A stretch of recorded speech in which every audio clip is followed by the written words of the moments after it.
This meeting is being recorded. Welcome, welcome, welcome, everyone, to another Sunday of When Black Women Gather.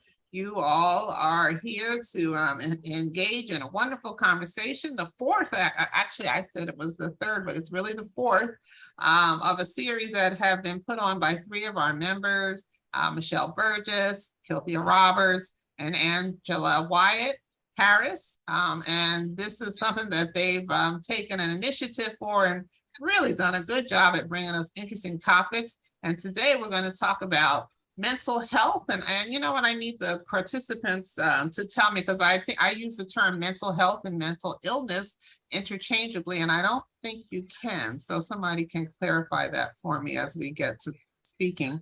But anyway, so I get to turn it over to them, and they will, let me spotlight them so you can see who they are. And then they will share with you, you know, everything that we'll be doing today and how we'll be doing it and who our guests are. They'll be doing the introductions, but I'll be here. So for that, I just want to say thank you to all three of you ladies again for doing such a fantastic job. And I'm going to mute myself and you guys can take it from here.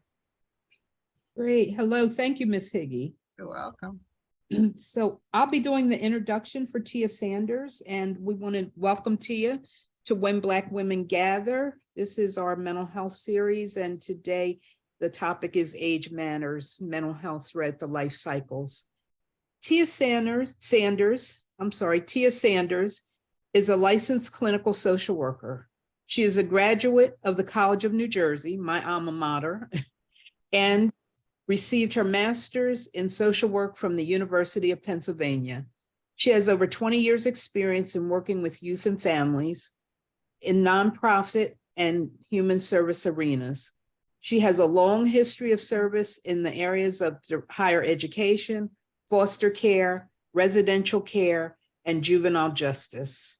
She served as program director, director of quality, and an assistant resident director for a nonprofit working with youth and families in need of out-of-home care. She currently works with the New Jersey Department of Children and Families, providing coaching and training to the system and Office of Education. Tia is an advanced trainer of the Nurtured Heart approach, which focuses on building success and developing healthy relationships in children and adults. She is the owner of Hope Chest Consultants in New Jersey, a counseling and consulting agency. She provides individual and family counseling and consults on youth program development. She is a published author of the book, Don't Die in the Desert, Survival Guide to Receiving the Promises of God, which focuses on building resiliency in the face of adversity. Tia conducts seminars, workshops, and trainings on mental health, trauma, wellness, and resiliency for churches, schools, nonprofits, and community-based organizations. She desires to encourage others to always have hope. She proudly shares her life with her family and friends. Tia, welcome to When Black Women Gather. And thank you so much. It is such a pleasure to be here. Share my screen now.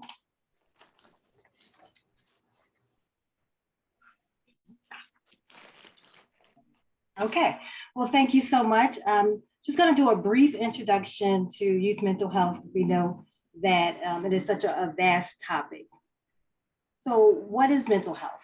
Mental health, the dictionary says mental health is logical state of someone who is functioning at a satisfactory level of emotional and behavioral adjustment. What does that mean in plain English? It's how you think, how you respond, how you behave in life that is good and healthy for you to be able to function on a day-to-day basis. And so what is a mental health disorder? Say mental health disorder, mental health, some people say mental health illness, mental health diagnosis. It is any condition that is impacting the thoughts, the moods, the behaviors in an adverse way that interferes with some level of functioning on daily functioning. It could be a one-time episode, as we said in mental health field, or it can be multiple incidents, or it can be chronic and ongoing. As far as how it impacts our children, 1 in 6 children ages 2 to 8 have been diagnosed with a mental health, mental, behavioral, or developmental disorder. What does that look like for our children? There are multiple types of diagnoses our children can have. One of the most diagnosed for behavioral disorders is attention deficit hyperactivity disorder. And it is a neural development disorder that impacts a child's ability to be able to focus. They may be overly active, they have difficulty paying attention, impulsive behaviors, forgetting, daydreaming, can have a lot of careless mistakes, fidgeting, talks a lot, interrupts, has difficulty resisting temptations, difficulty taking turns, and as such, they tend to have difficulty getting along with others.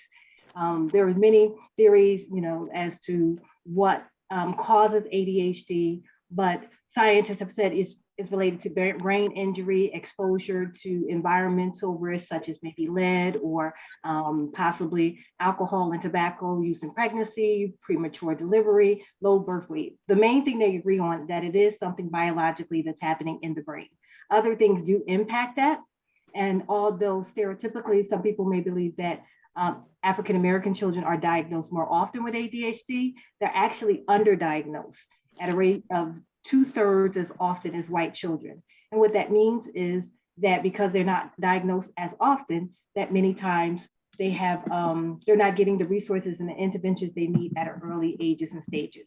And so many times, even though it is a neural developmental issue, it is seen as behavioral, like they just don't want to focus in school, they're not paying attention. And a lot of times that can lead to misdiagnosis or misdiagnosis where they're not diagnosed. And it may be seen as oppositional, such as oppositional defiant disorder. And that's not a biological disorder. That is a learned response and a response to a chaotic environment or other factors that cause children to kind of rebel against, authority and rules and different things like that. And as it progresses, it could become what's called a conduct disorder, which can escalate just from not only being rebellious or not complying with authority or rules, but also infringing on other people's rights, such as bullying, fighting, destruction of property. One of the highest rated mental health diagnoses for children is anxiety. 1 in 8 children are diagnosed with some form of anxiety in children. And it can be, there's different types of anxiety, generalized anxiety disorder. For children, it may look like they worry a lot, or they're very fearful, or they feel like, they worry, and they may say things like, if something's going to happen to mom or dad, or something's going to happen to them, and it's really impacting their ability to function. It could also be a social anxiety. A lot of children are having difficulties going to school now. There's a lot of school phobia.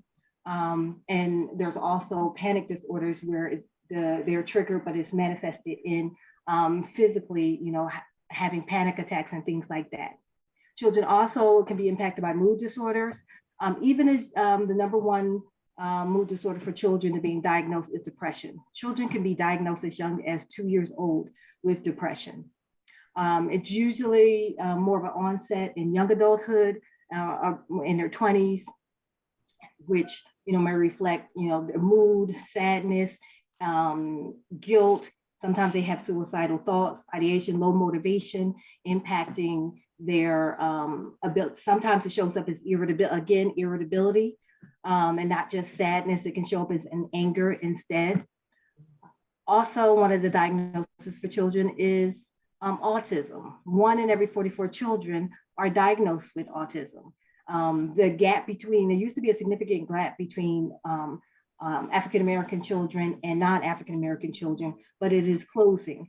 They're seeing no significant difference because there's more screening now and earlier diagnosis, and children can be diagnosed with autism as early as 3 years old. And that is also, it's a intellectual or developmental delay in terms of autism. And so Black children tend to be diagnosed older than the white counterparts, which also means that they're missing earlier interventions and earlier services. And boys are more likely to be diagnosed with autism than girls. Another area that impacts our children greatly is eating disorders. It's very common with teenagers and young adults, primarily between the ages of 12 and 25. And it's more common in females, but males are also impacted by eating disorders. Up to 10% of those who are diagnosed with eating disorders are males. 1 in every 100 children will be diagnosed with an eating disorder, and 13% of girls will develop an eating disorder by the age of 20. And they have, you know, may think of eating disorder as anorexia or restricting food and not eating, or bulimia, we're eating too much and purging, but it also can be related to image and physical appearance and how they perceive themselves, and excessive exercise and dieting and discomfort with their physical appearance. And so they try to do extreme things to manage it. Black children, girls particularly, overweight Black young ladies have a higher rate of using unhealthy weight control methods compared to their non-Black counterparts who might use dieting or restrictive eating to try to manage weight. And so there's a lot of different diagnoses, and I don't have time to go over all of them, but one of the things, particularly for children in terms of anxiety, is that anxiety can manifest itself for children and a lot of physical symptoms. Children will express stomach aches or headaches or not feeling good, and there's no physical reason for these types of aches and pains. It's somatic. Avoidance. Children will avoid atmospheres and environments where they feel anxious the most. So that when I talked about school phobia or not going to school, it'll show up, you know, in situations like that. Our children can have, you know, panic attacks, or they could be fearful and need lots of reassurance, asking lots of questions and lots of concerns, and need to be assured that you're coming home, or need to be assured that things will be okay. So, you know, really paying attention to our children, their behaviors, their moods, their irritability, to see, you know, if it's something that is going on. And so for our teens, 13% of teens are experiencing severe depression. There's been an increase or rise in suicide attempts, especially among Black adolescents over the last 30 years. There's been an increase from, compared to, again, non-Black children, 73% higher increase in those 30 years than in white adolescents. 20% of all adolescents may experience a mental health problem or challenge, you know, in any given year. And so, and sadly, the second leading cause of death for children ages 10 to 24 years old is suicide. And so mental health is very important. And, you know, what impacts our mental health, what impacts our children's mental health? It is, you know, what they eat, their social life or lack of social life, sleeping habits, physical activity or lack of physical activity for many of our children, their family environment, school or work for our young adults, and then their relationships. And so in terms of mental health disorders in children, what causes it? It could be, you know, there's a combination of nature versus nurture. It can be hereditary. You know, sometimes, you know, when I work with my families, they'll talk about grandma was anxious and mom is anxious and mom and them are anxious. And so everybody in the family is anxious. It could be something that's biological, or it could also be learned behavior. Biological for that individual, as we talk about, there could be chemical imbalances that are going on in the brain and the body. And therefore depression, it is could be a biological response. And so those things play a part. Trauma, incidents of life-threatening situations or trauma greatly impact our children. Environmental stress, one of the number one causes of or influences of children's depression is their relationship with their parental figure. Children who feel like their parents don't like them or withdrawn from them, or parent irritability impacts the child's sense of self-esteem, sense of self-confidence, and also their mental health. And then what's going on in their community, what's going on in schools, really impacts the mental health of our children. So it's not what's wrong with our children, it's what happened to our children. Our children are impacted by all of the things that we've been impacted by. There's family trauma that is not discussed in our families, particularly in Black families. You know, we don't really talk about what's happening. There's abuse and divorce and domestic violence. vicarious trauma. Our children, that's being traumatized where something didn't directly happen to you, but it happened to someone or you were exposed to it. School violence, school shootings, absent parents, silence. I do workshops with children and teens, and they talk about not being able to speak, not being able to share their feelings. And what goes on in our household stays in our household.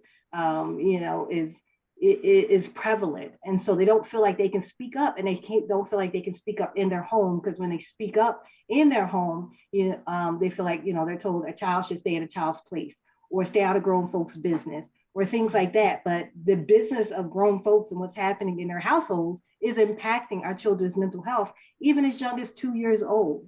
And so we really can't underestimate the impact of communication in a home and the systems in which our children are living in. The impact of COVID, within the first year, 70% of children experience worsened mental health. I would say we all experienced worse mental health during the pandemic, but it greatly impacted our children. And if you think of the children ages 0 to 5 are one of the most influential stages in learning, and those children weren't in school. And so they've lost a year or 2 years of that appropriate development and interaction. And it has greatly impacted them now, even as they continue back and try to normalize. The impact of social media, it can never be underestimated. There's so much that our children are exposed to so early, at an early age, as early as 2, babies, they know how to hit and click and point and Google. And so they're getting exposed to things at young ages that their brain is not really ready to process all of the information and the impact from social media, from television, from computers. And there have been studies showing that there's depression, especially with teen girls, that depression can be linked to the amount of time or that social media impacts that, that fear of missing out, FOMO. And because people only post the good stuff on social media, they don't post the negative things on social media. And so people think everyone's life is great and their life sucks. And and our children aren't able to really see or process because their brains haven't fully developed. A child's brain, young adult brain, probably doesn't stop developing until upper 20s. Maybe, they've said we're between 23, maybe even up to 26. So the brain isn't fully even formed yet, and they're being exposed to all of this stuff. So what can we do as adults and as professionals? Really encourage, even in our own families, our own lives, to seek professional help early. Because as I said, with the statistics, with ADHD, with autism, that our children, Black children, are not diagnosed or don't receive proper interventions. Yes, the Black community has had concerns, very valid concerns with, the medical field and professions being overdiagnosed or underdiagnosed or not feeling like they have someone who they can relate to. But it should not negate the fact that you need to go and seek help early on, because if you can, if ADHD is identified early in our children, because that's something that manifests early, before the age of 5 years old, it may not be diagnosed or caught until they're 17, but they were just demonstrating those behaviors even before they were in school. And if it is identified early on, that interventions and supports can be put in place for our children, and they won't feel like there's something wrong with me, or I'm stupid, or I'm just bad. And so we really, as adults, need to address that. Seek individual therapy. There's talk therapy, there's play therapy. Look for something that's appropriate for the children that are in your life. Family therapy is so important. When I work with families, it's not just what happened to the child, it's what happened. It's what's happening to the family. Look for support groups, seek professional evaluations, and therapy is not taboo. It should be something that's seen as basic as going to the doctors. We just talked about perceptions of doctors, but ways to help us cope. Physical health can emphasize the importance of nutrition and exercise and basic things that are being neglected, as we become very inactive and sedate as a society, connected to our computers and not doing the things that we used to do. Teach our children self-care tips, create time and space for them to be children and kids. We're so used to ripping them from one place to the other, to soccer, over here to this and that and the other. Our children are stressed out and they can't really communicate those things. Help them connect outside of social media and set up play dates and organizations where they can be kids and where they can play. Teach them how to relax and to learn coping skills. let them communicate about their feelings and their emotions without shutting them down, saying, well, you're just a child, you don't know. Our children know a whole lot. So, it's really what we do for ourselves, and how we manage our stress impacts how our children handle it as well. And that means as professionals, even as a teacher, even as a parent. So help them to develop their natural talents and interests, to exercise music, strength building, spiritual beliefs, and not just religion and faith, but their connection to see a bigger picture, connection to other people, connection to society, connection to the past and the future. That will give them hope, and even building upon their cultural identity. So it's okay to seek assistance. It's okay to ask for help. Look for the resources that are available in your community as well as in schools, and look for positive parenting resources. If you're working with families or you are a parent, look for some positive parenting strategies, because the strategies that we were taught and that our grandparents were taught and our parents were taught aren't always necessary, the best. It's not bad, but we can always continue to enhance. And one of the approaches that, I'm trained in, I teach is the nurture heart approach, which helps you build success in any given moment. So some resources, you can find a therapist on anywhere. One particular site I like is psychologytoday.com. I put NAMI up there. We have a wonderful representative who you can share about NAMI. Now, as of July, 988 is the suicide hotline. And so share that number with anyone. Don't be ashamed to talk about suicide. Provide that to you, providing this number or giving it to your teens, or say if your friends need it, that is something that can help. 211.org or dialing 211. It's a resource for mental health services, community-based services that anyone can use to seek help. The website for the Nurture Heart Institute, they have a book on transforming the intensive child and how to use a child's energy to build success. If you have a child that has significant behavioral mental health issues, then the Children's System of Care is available. And Second Floor is, this number is available 24 hours a day, 365 days a year. It's for youth and young adults to call and talk and to get resources on anything from eating disorders and bullying to relationships and dating and mental health. And then if you have a child that's dealing with or may have autism, or you are experiencing that in your family, there's some websites there. And so most importantly, remember that relationships matter most. Number one, the most things you can do is be there for yourself, be there for our children, and let them know that no matter what they do, no matter what mistakes, no matter what the academic performance, that most importantly, that they are number one, that they are loved and that they mattered. And you as an individual, remembering that you matter. And so the relationship between a parent and a child, the relationship between a therapist and a client, the relationship between a teacher and a student is the number one predictor of success. Is really about that relationship. So I thank you for the opportunity to be able to share. You can find, there's my information. You can find me on Facebook on Hope Chest Consultations. I'm on IG, through my book, Don't Die in the Desert, and LinkedIn, Tia Sanders. So it has been my pleasure to share with you today. That was fantastic. Very good. So I hope you stick around, and I'm sorry, I'm jumping in, Kilpia, but I want to hear more about Ms. Sanders' book. But so thank you, Ms. Sanders. So who's next? Michelle? No? Let me see. Dana? Dale is next. Dana and Wyatt? yeah. Okay, hold on. I'm handling that right now. Okay, and I saw Dana. Okay, yeah, should I just go ahead and move forward? Well, I think she's going to do an intro first, right? Yes, I'm going to do an intro first. Thank you, Dr. Collins, for coming back again. We really appreciate having you today. And I know you were traveling today too, so we really appreciate you. Hope you had a safe trip. Dr. Collins is originally from Oakland, California. She currently lives in Brooklyn, New York. She had her BA in psychology from Spelman, her master in her MS degree in counseling, Indiana University, and her PhD from Boston College. She's on the faculty of family and social medicine at Montefiore Hospital in New York. She's the immediate past president of the New York Association of Black Psychologists and is also a member of the Association of Black Psychologists.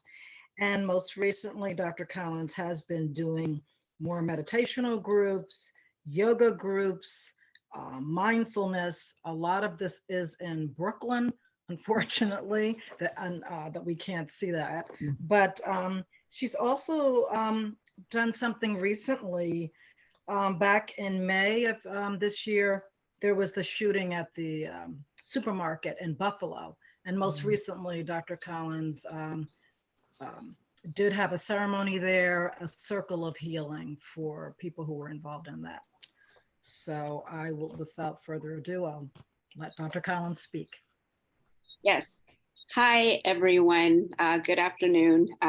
It's really exciting to be here with you all. I really love connecting with the community and talking anything and everything about Black mental health. As Angela said, I am traveling today. I got into my hotel maybe 20 minutes ago, so bear with me.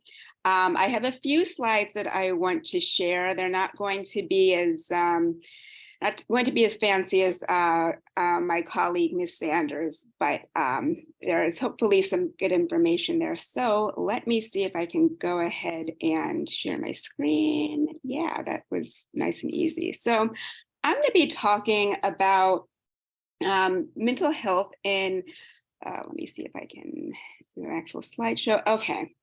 Mental health in Black adults. And this is a really big topic. There's a lot of different directions that I could go in here, but I'm going to be talking about some of the things that contribute to adult mental health concerns versus childhood mental health concerns. There are a lot of similarities, but there are some important differences as well. I'm going to talk about some of the things that contribute to mental health concerns. I'll talk about some of the most common concerns in adults. And then I want to talk a little bit about treatment seeking. And I also want to talk about considering strengths and assets. And I think that's really important because oftentimes when we talk about mental health, we're talking about it from a perspective of there's a problem or a lack of help. But you know, as others have said, mental health is a lot like health. You know, everybody has mental health, and it can. It's not stable. It can shift over time. People's functioning, people's moods can shift over time. And that's one of the reasons that I'm happy that we're doing this developmental approach. Because, you know, someone might be doing very well in terms of their mental health in childhood, but, you know, things change in adulthood. So we want to be aware of some of the things that might change and might look different. So adults have a lot of the same mental health challenges as children, particularly the most common concerns, which are anxiety and depression, also bipolar disorder. I will come back to that. But I want to spend a little bit of time on some unique challenges that adults face that children aren't necessarily experiencing that impact mental health. So in general, adults have more complex health challenges than children. And that's in general. It's difficult to make generalizations because there are always exceptions to the rules. But adults have oftentimes a wider array of health concerns and at different level of severity, simply because they've been living a longer time, have had more, they've quantitatively had more experiences and more time to develop these health concerns. So one thing that can happen as a result of having health concerns is anxiety and depression about health. And this sort of starts to get at the mind-body connection between health and mental health, but the fact that the two really do impact each other.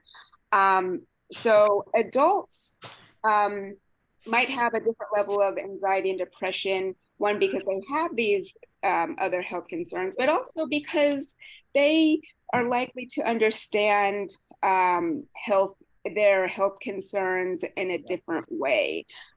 Children are, the best thing to do with children when they are experiencing an illness is to tell them just as much as they're going to understand and explain it to them in a developmentally appropriate way. But adults oftentimes get more information and they have more access to information. So I work at as was mentioned, Angela mentioned, I work at a hospital, and I work in different medical clinics within the hospital.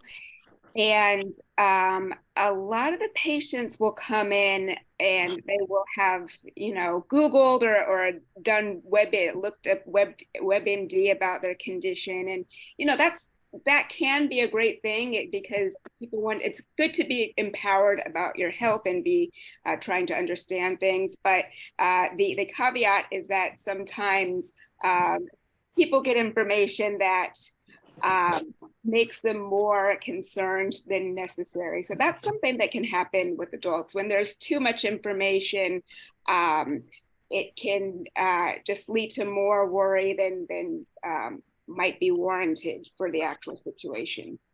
Thyroid conditions, these are something that children can definitely have, but again, it's a little different in adults just because the severity can be different because they are older. And this is another condition that gets a little bit at the mind-body connection because thyroid conditions, the symptoms can be very similar to that of anxiety or an anxiety attack.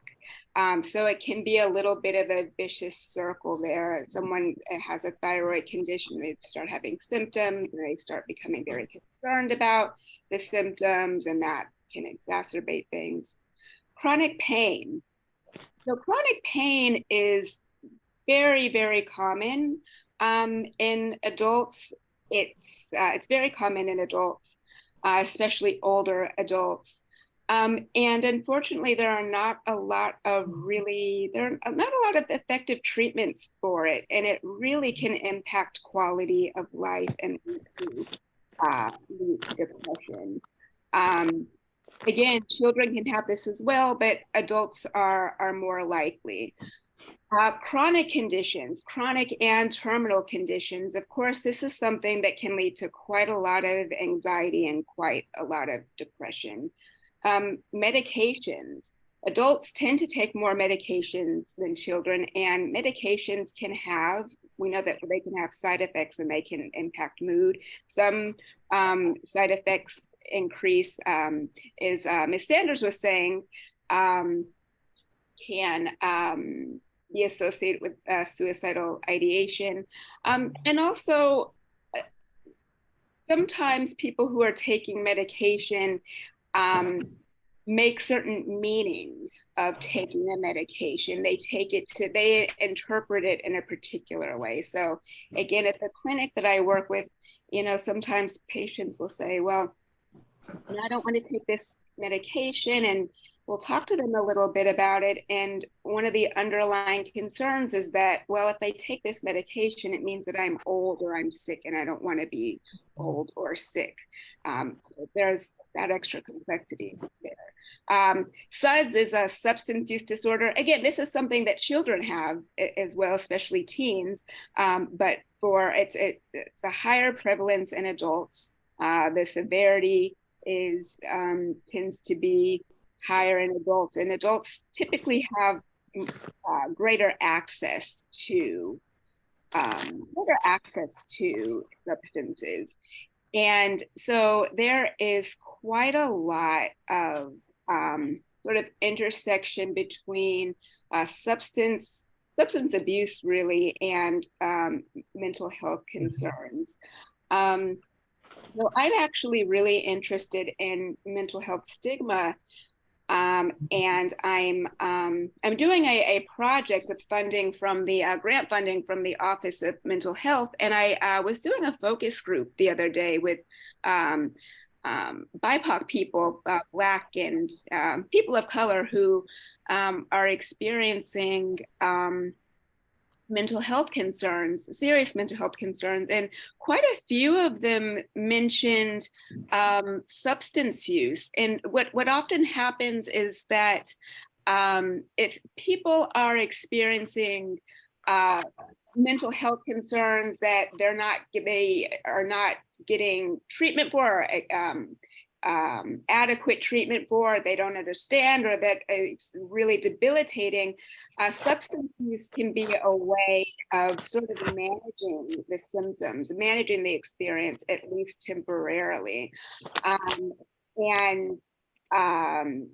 So even though it again temporarily might give some relief, because it gives the relief, there's a tendency to continue use, and then we of course know that addiction really is the disease. It's not something that people can control, and unfortunately, even though the substance use might provide some relief, we know that it can cause quite a lot of problems for people as well. So this is by no means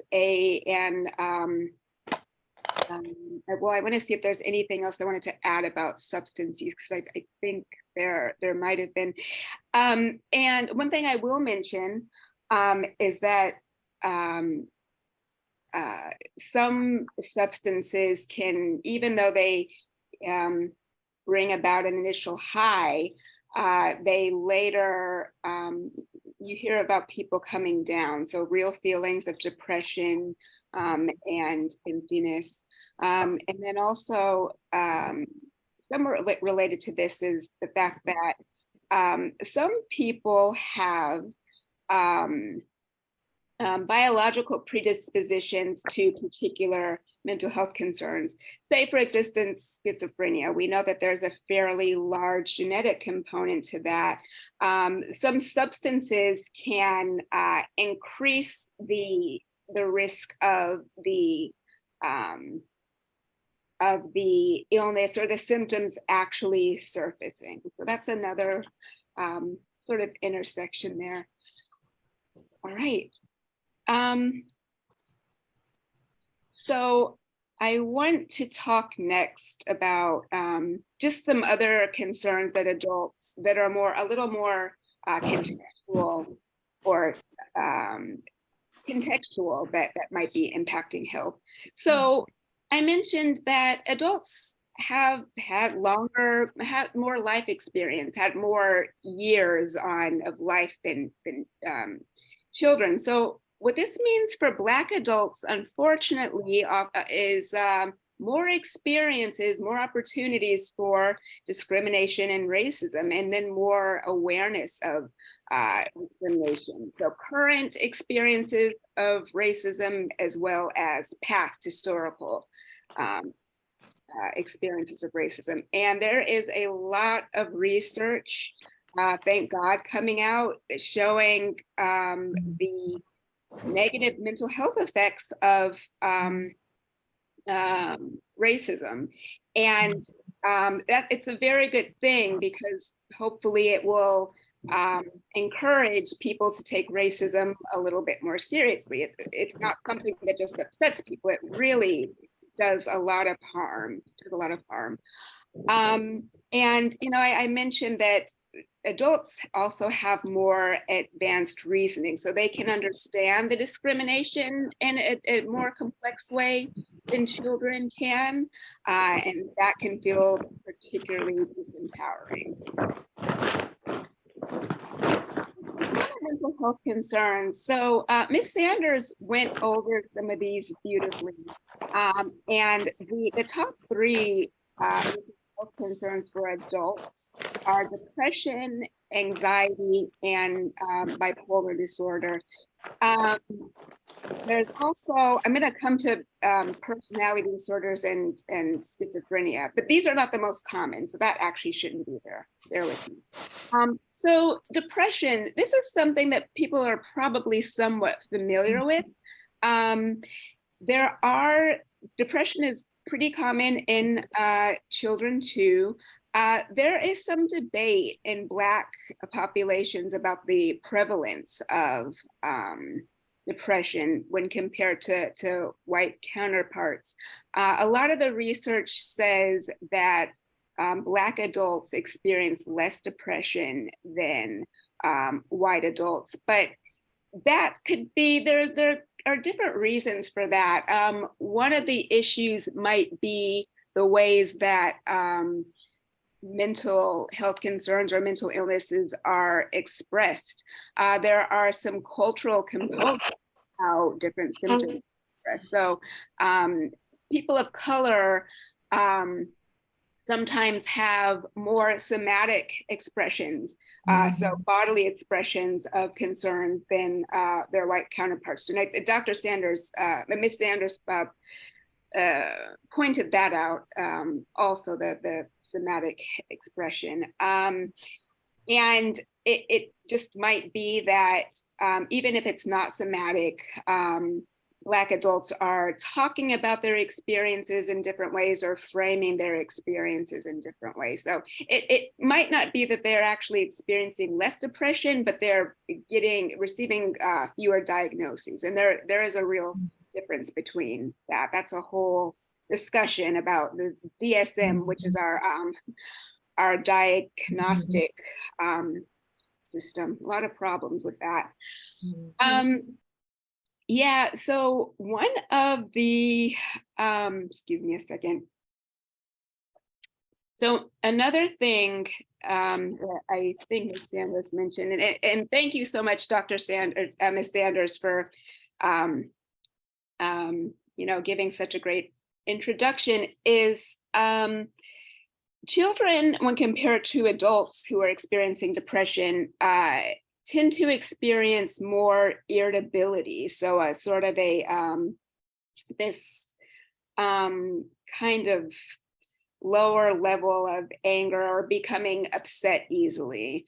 And adults tend to have just more feelings of really feeling down, low energy, sadness. That can happen for children as well, but there's a little bit of a difference. Anxiety. So this is a really common one, also anxiety disorders, and there are a number of anxiety disorders. But for children tend to have more separation anxiety disorders. So worrying about their family members, worrying that their family members might get hurt or might get sick. And again, children tend to have more somatic symptoms. The next one is bipolar disorder. I want to talk a little bit about bipolar disorder because bipolar disorder, so the first thing I want to say about bipolar disorder is that it's something that's really become part of sort of mainstream. There's a lot of, bipolar is really used as a colloquialism a lot of the time, and unfortunately, because that leads to a lot of misunderstandings. And I have a friend who used to talk about the weather being bipolar, and I had to explain to her why that's not the way to explain the weather. Bipolar disorder is a really serious mental illness, and a lot of times people think about somebody experiencing bipolar disorder as going back and forth between anger and happiness. And, 1 minute she was angry and then the next minute she was just all good. And in reality, people with bipolar disorder are having long periods of depression. So depression meaning loss of interest in activities, maybe suicidal thoughts, maybe decreased appetite, or it actually could be decreased appetite. I think I said loss of interest in activities, low mood. There's a wide range of symptoms of depression. And then on the other end of it, after at least 2 weeks, there will be what's called a manic episode. So a manic episode is a state, and this lasts for at least 2 weeks also, of very high energy. The person typically isn't sleeping. They have what's called pressured speech, which is very fast talking. And I mentioned the lack of sleep. Despite the lack of sleep, there isn't tiredness because there's just this very high level of energy. There can also be high levels of impulsivity, feelings of grandiosity, and reckless behavior. You might see people having a lot of sex that they might not usually, or driving recklessly, or spending a lot of money, just making choices that are not characteristic. So that's sort of a description of bipolar disorder. Children can have bipolar disorder. It's not typically diagnosed in very young children. It tends to be more diagnosed in adolescence and young adulthood. And then I want to touch on personality disorders. So again, personality disorders are not one of the most common concerns, but I have them here because personality, sorry, again, bear with me. It's been a sort of a long day. So let me talk about personality disorders. So personality disorders can only be diagnosed in adulthood. Now, a personality disorder, this is something I think that's made its way to colloquialisms as well, unfortunately. A personality disorder is a really serious mental illness. And there are 10 different personality disorders, some more common than others, and some are more treatable than others. But a personality disorder in general is a really rigid and fixed way of relating to other people, relating to the world, and to the point that it really causes problems in one's relationship and work, one's daily functioning. And these things are set. They are ongoing, pervasive patterns, and they cannot be treated with.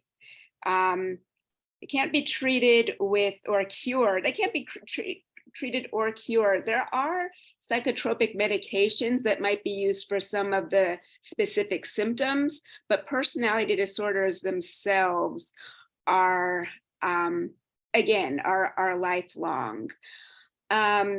Now, personality disorders are about personalities, and personality is set not to be set until adulthood, which is why they cannot be diagnosed.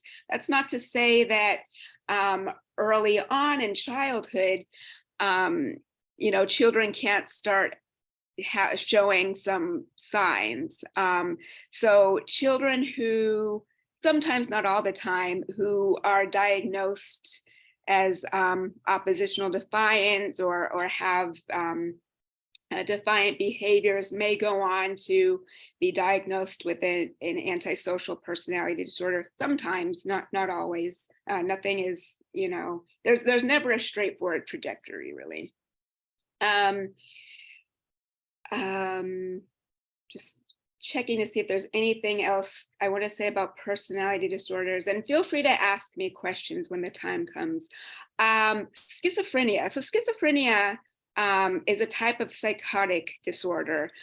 So one thing I want to say is that there's a higher prevalence of diagnosis in Black populations. So a psychosis is, or psychotic disorders are disorders where the person experiencing it has beliefs or is experiencing things that aren't actually there. So one of the reasons, so that can manifest as, a belief about oneself, a belief that if someone's having,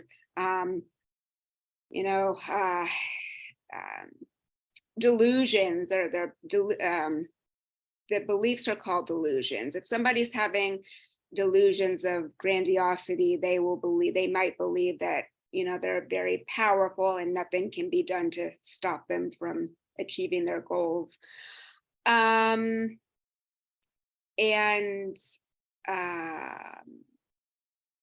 probably the main reason that Black populations are more likely to be diagnosed as having a psychotic disorder is because they report that they're being discriminated against or being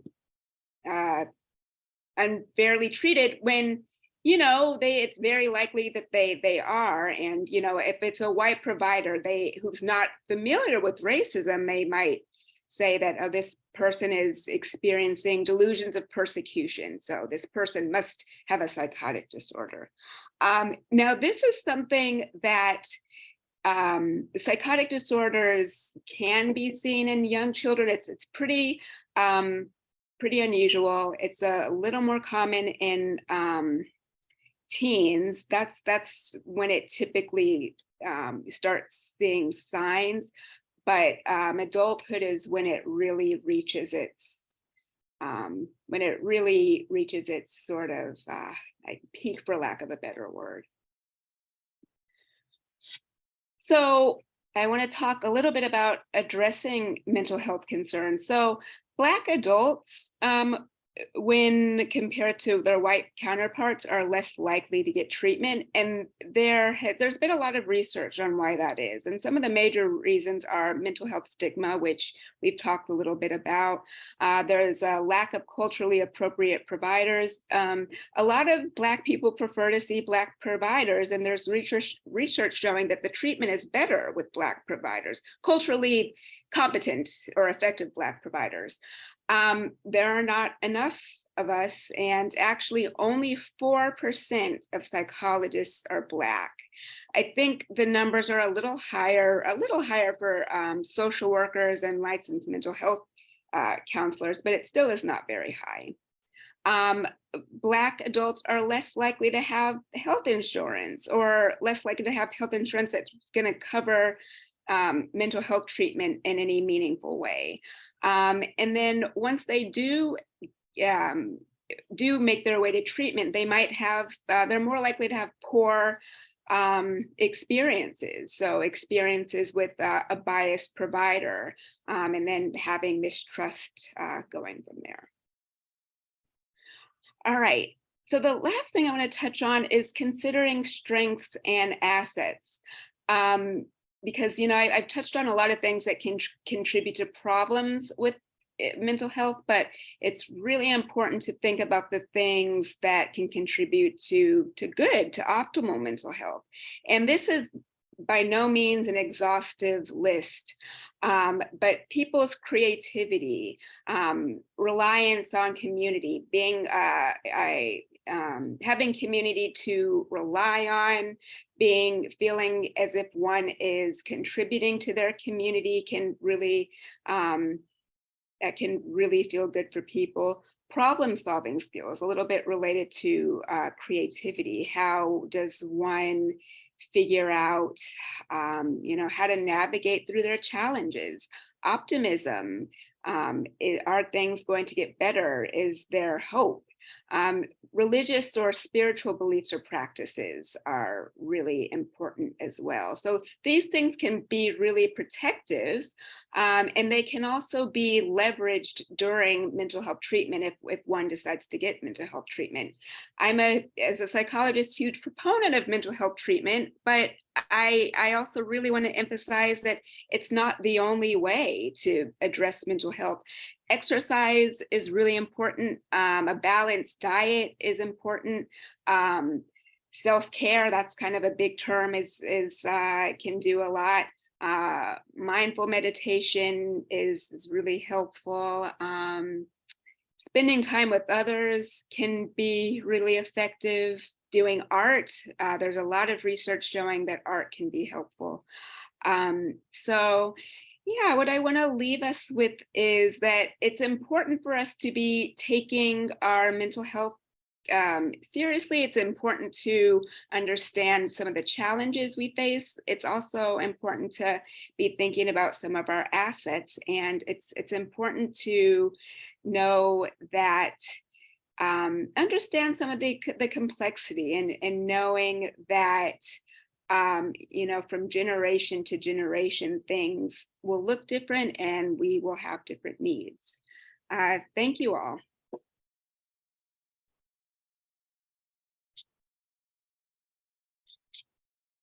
I just stop sharing. Thank you. Thank you. That was great. There are Mm. lots of questions in the chat, so you can you can hit them up as you wish. Okay, so now it's Michelle and Miss Dale. Is that correct? I think Kelsey is going to introduce her. So Oh, Yeah. Kelsey. Okay. Mhm. Very much. Okay. Let me remove your spotlight. Okay. And Miss Williams was going to help us out with the PowerPoint. PowerPoint. Okay, yeah. So I'm just going to introduce Dale. Dale Ofei-Ayisi was referred to us by NAMI New Jersey, so we thank them again. Dale has over 45 years of postmaster's clinical and administrative experience in medical and behavioral health social work with patients experience a host of end-stage illnesses, including cancer, Alzheimer's disease, heart disease, and neuromuscular diseases. She has direct practice and supervisory expertise in geriatric and dementia care, critical care, rehabilitation, intervention with family caregivers, and as a professional and community health educator. Miss Ofei-Ayisi has over 11 years of experience in cancer care, specializing in critical care and rehabilitation services for cancer patients at both Good Samaritan Hospital and Kaiser Permanente Medical Center in Los Angeles, California, as well as 25 years of direct patient experience and expertise in geriatric assessment and dementia care for the diagnosis and treatment of Alzheimer's disease and related dementias, including development of psychosocial and educational services for family caregivers, and was named a certified dementia practitioner by the National Council of Certified Dementia Practitioners in 2017. Dale has worked at in various capacities, providing clinical social work services at a variety of within a variety of employers. Ms. Ofei-Ayisi has been a member of numerous local, county, and state advisory committees, including those for New Jersey Division on Aging and Disabled Services, the New Jersey Division of Mental Health and Addiction Services, and the National Alliance on Mental Illness. She's also a former member of the Board of Directors for Alzheimer's New Jersey, and she's also served on the State Board of Trustees for NAMI New Jersey for over 5 years. She has had an active, successful, and storied career. Finally, in April 2021, Dale was awarded the Certificate of Certification from internationally regarded Harvard program in refugee trauma at Harvard Medical School for her completion of their intensive 40-hour training education program, Global Mental Health Trauma and Recovery Certificate Program. And so we would like to welcome her, and we look forward to her presentation. Thank you so much, Ms. Ofei-Ayisi. Thank you, Ms. Roberts, and thank everyone for being here today. And I want to thank my colleagues who spoke before me, who really set the stage for us talking about the impact of psychological illness, upon each stage of our life. And so I'm going to talk about people who are growing older. What happens to people as they age? What is the impact of aging upon mental health as well as physical health? And what is the impact upon those who love them, their caregivers? As Ms. Roberts was saying, I've spent nearly 45 years of my career working with older adults and their family caregivers, providing services for both populations. But how I really feel that I learned the most about the whole issue of aging and the issue of caregiving is when I myself became a family caregiver of a loved one with Alzheimer's disease. And looking at that, I'm going to be talking to you from both sides of the desk, so to speak.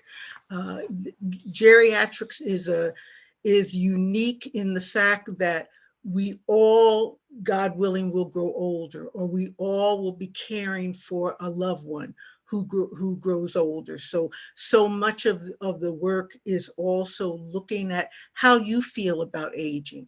We're in a country where we are still chasing youth and beauty, and those people that are no longer working are seen as being non-productive, being useless.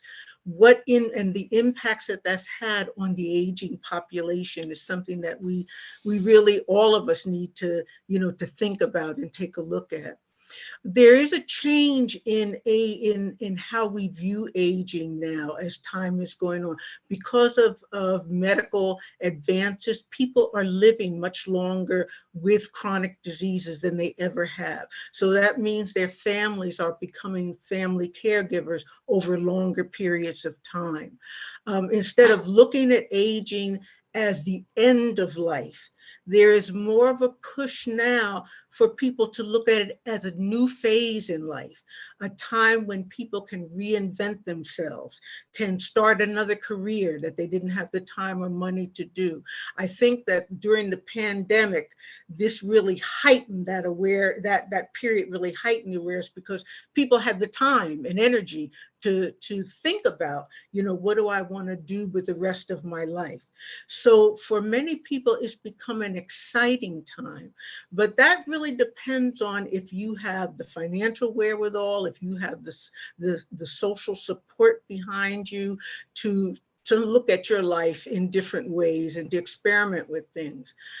For many of the older adults that I work with, particularly older adults of color, their major concern has often been just day-to-day survival, and looking at the impact of the long history of racism and discrimination that really hit their cohorts very hard, to the point where we're looking now at how these seniors may be re-traumatized by looking at all of the events that are happening politically to us, be it those people walking in Charlotte with those torches, be it the murder of Ahmaud Arbery and George Floyd.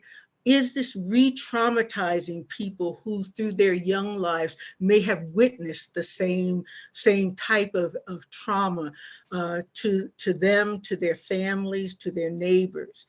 And thankfully, there's more and more focus on that whole reality right now. I'm going to my first slide. African Americans, just like every other group, are not a homogeneous group. They're not monolithic. Slide number 2, thank you. Slide number 2, there we go. There's a lot of huge variations culturally, socioeconomically, educationally, in terms of religion.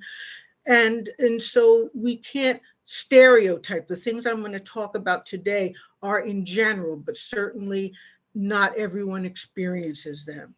But there is one common experience, the experience of sanctioned discrimination and racism in our country as a societal norm that on some level has impacted each of the people that, that we're talking about today.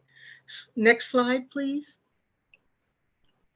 This is the aging population in the United States. We're really talking about three different cohorts.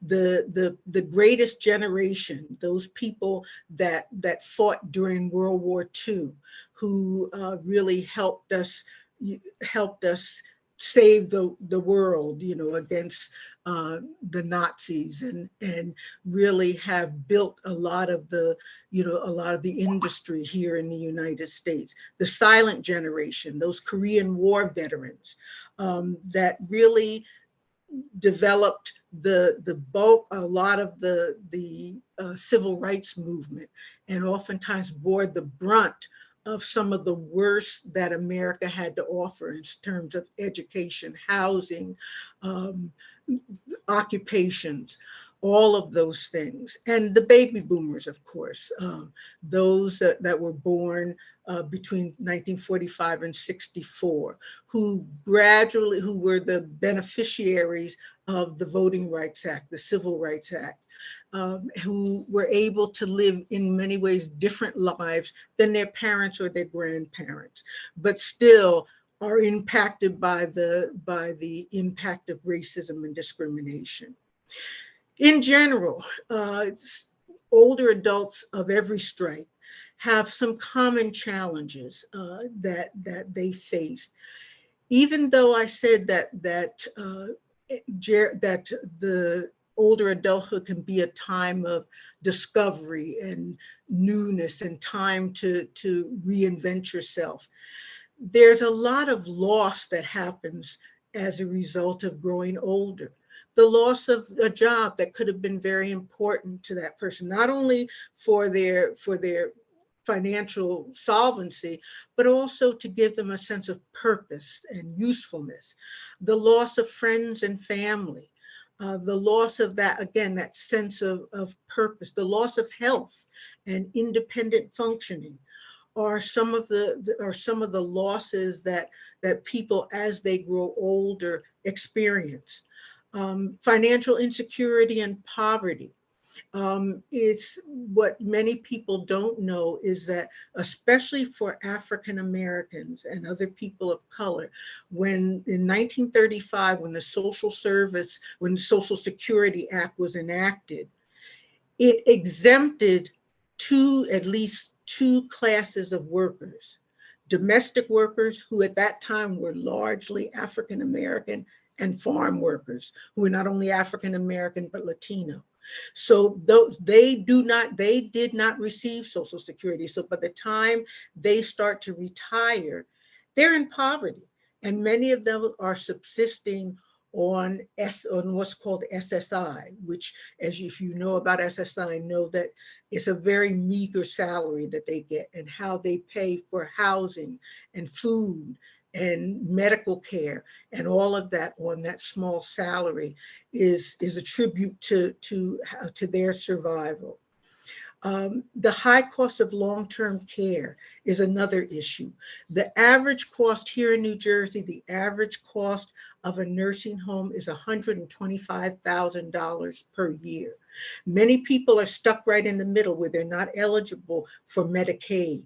And so they literally have to go through their life savings in order to pay for any type of long-term care. Elder abuse and neglect had said that there was an increase in that during the pandemics, during the time of the pandemic, when people were at home, they were there at home on top of each other. The families were losing their jobs, and many older adults were reporting financial exploitation, physical and emotional abuse. And again, that really increased during the pandemic, especially.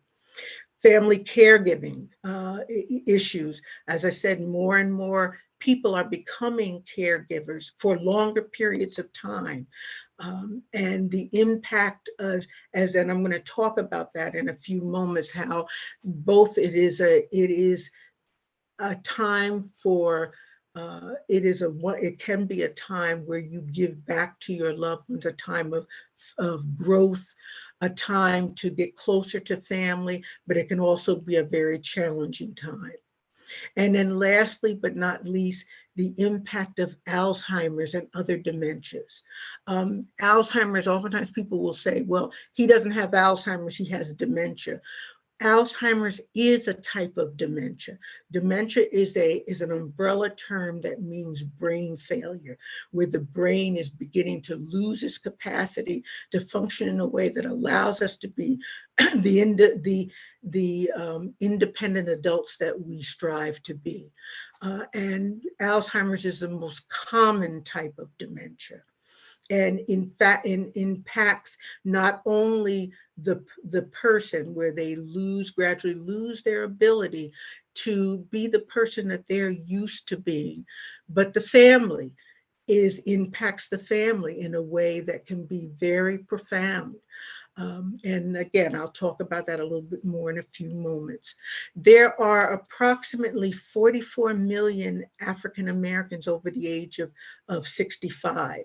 And it's projected that by 2016, there will be 12 million. Now, of course, COVID wreaked havoc on those numbers, and it was especially fatal to African Americans.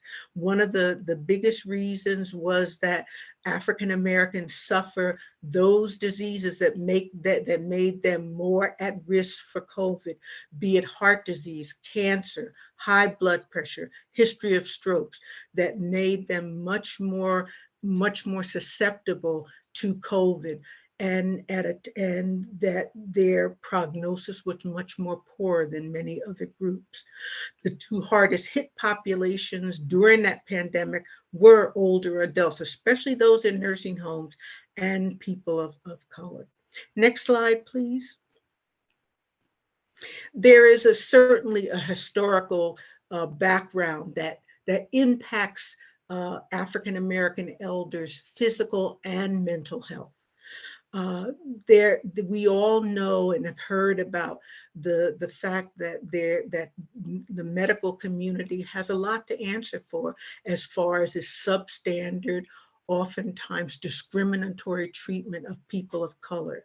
The erroneous beliefs about Blacks forged during slavery, the lack of accurate research, the insensitive medical and psychiatric care, inhuman research, all resulted in poor outcomes and poor care for people of color.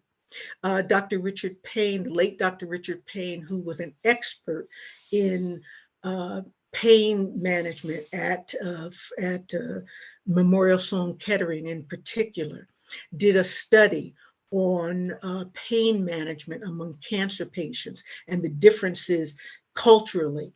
And basically what he found was that in the wealthier areas of New York City, over 80% of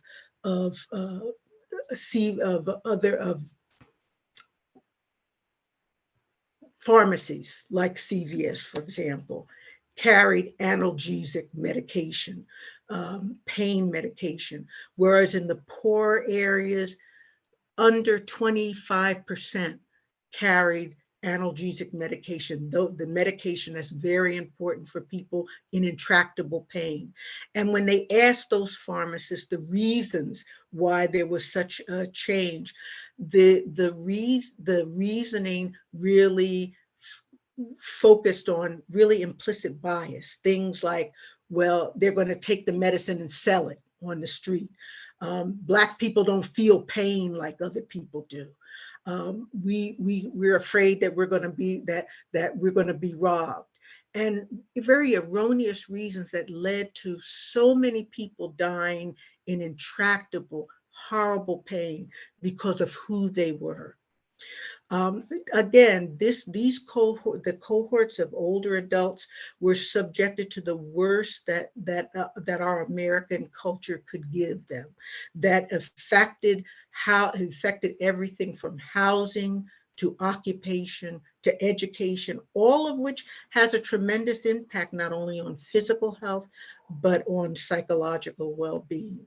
Even things like where they live, the lack of things like food, the food, what we call food deserts, the exposure to environmental toxins or environmental racism, the lack of not only medical facilities, but psychiatric facilities.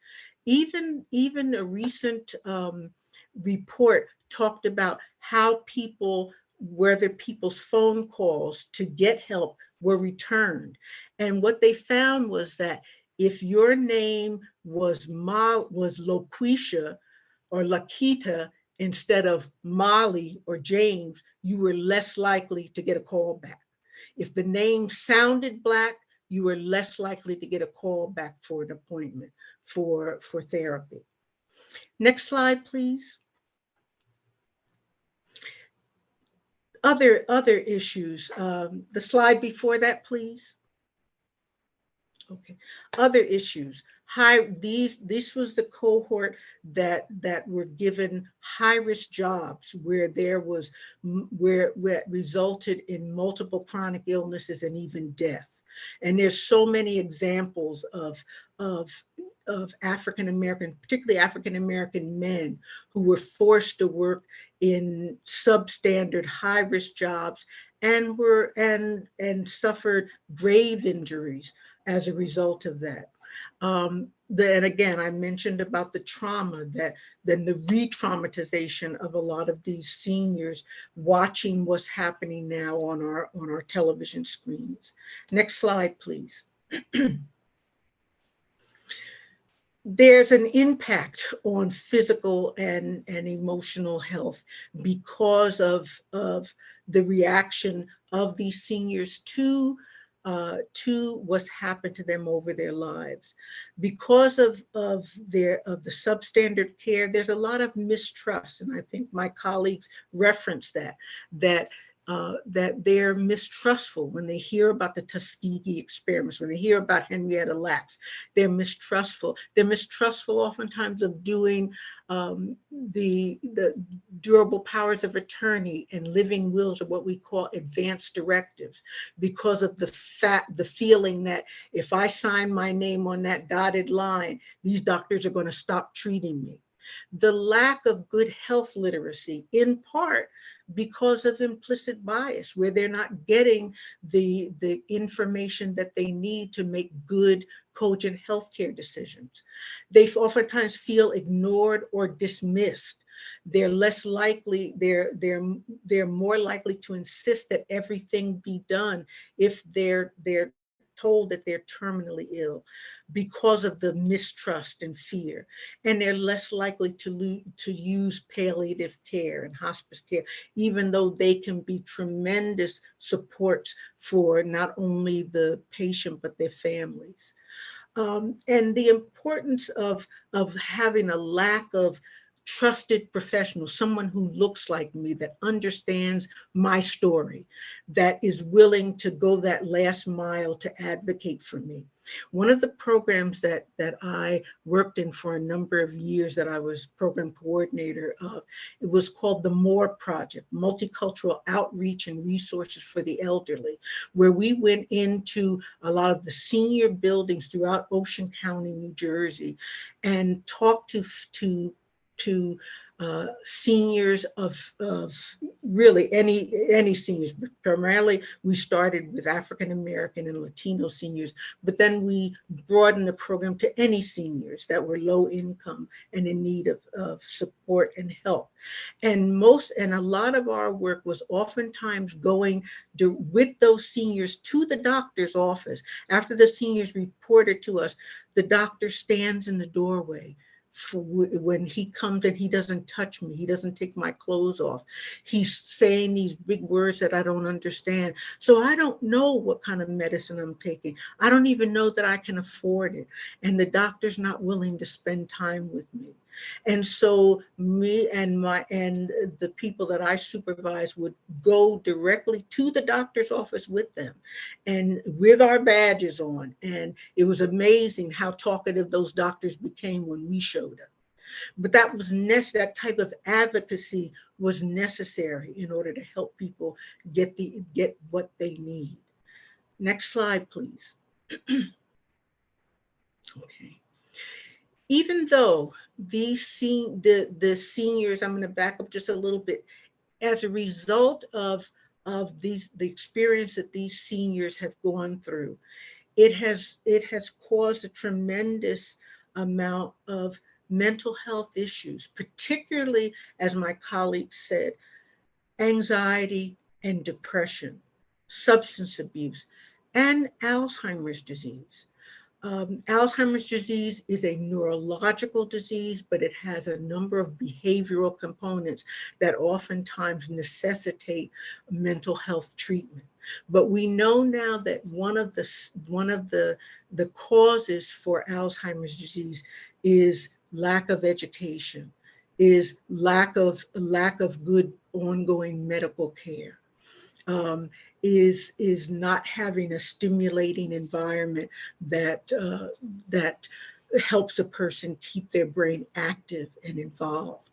Those type of things can also make you more susceptible to Alzheimer's disease.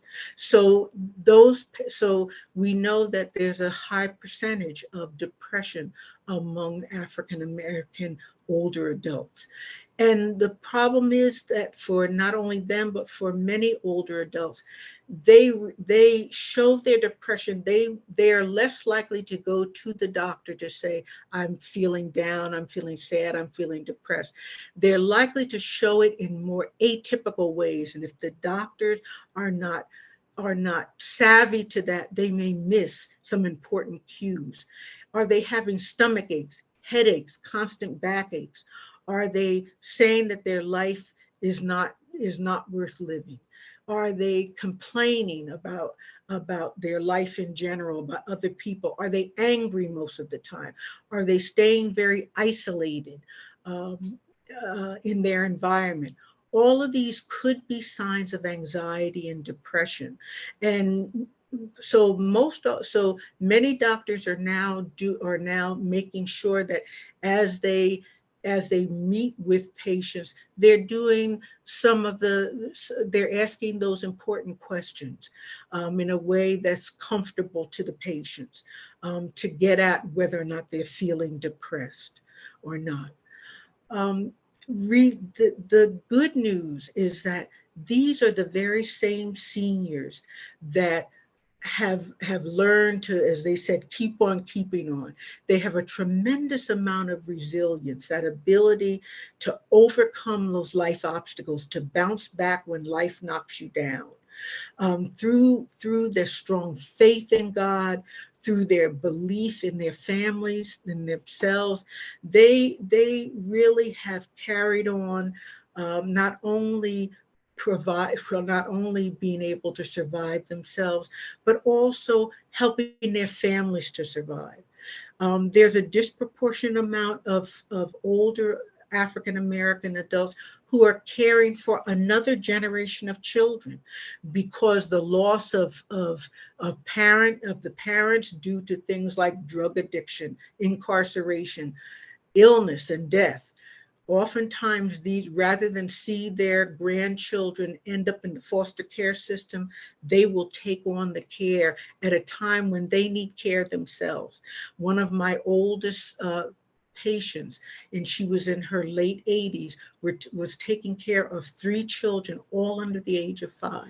When her daughter, who had a crack addiction, came to her home one day and said, "Mama, I'm going out to get something to eat for the kids. I'll be right back." And that was several years later, before this lady met the people in my program. And she tried her best to try to do the best for her children at a time when she was dealing with multiple medical problems herself. These same seniors fought valiantly for their country at a time, and they loved their country when their country didn't love them back. And so even when they came back after valiantly fighting, being the winners of honors and awards, they were denied the GI Bill, they were denied housing, they were subject to mistreatment, including lynching because they had a soldier's uniform on. So again, by the time they get to older adulthood, many of them are living in poverty. Next slide, please. A percentage of these seniors were not only raised their own children, but raised a nation of white children. They again took care of their families and gave back to their families and supported families. They taught their families things like self-sufficiency, pride, independence. Being the matriarch or patriarch of the family was an honor. And so because of that, they come to our medical centers, they come to our treatment centers, our mental health treatment centers with strength that we need to tap into. The strength-based approach of therapy is a very, very important and very useful tool in helping people tap into the fact that even though they're coming to call out and calling out for help, they have talents and strengths and things within themselves that help them survive up to this time, that we as therapists need to be able to identify and help them begin to utilize to help themselves get well.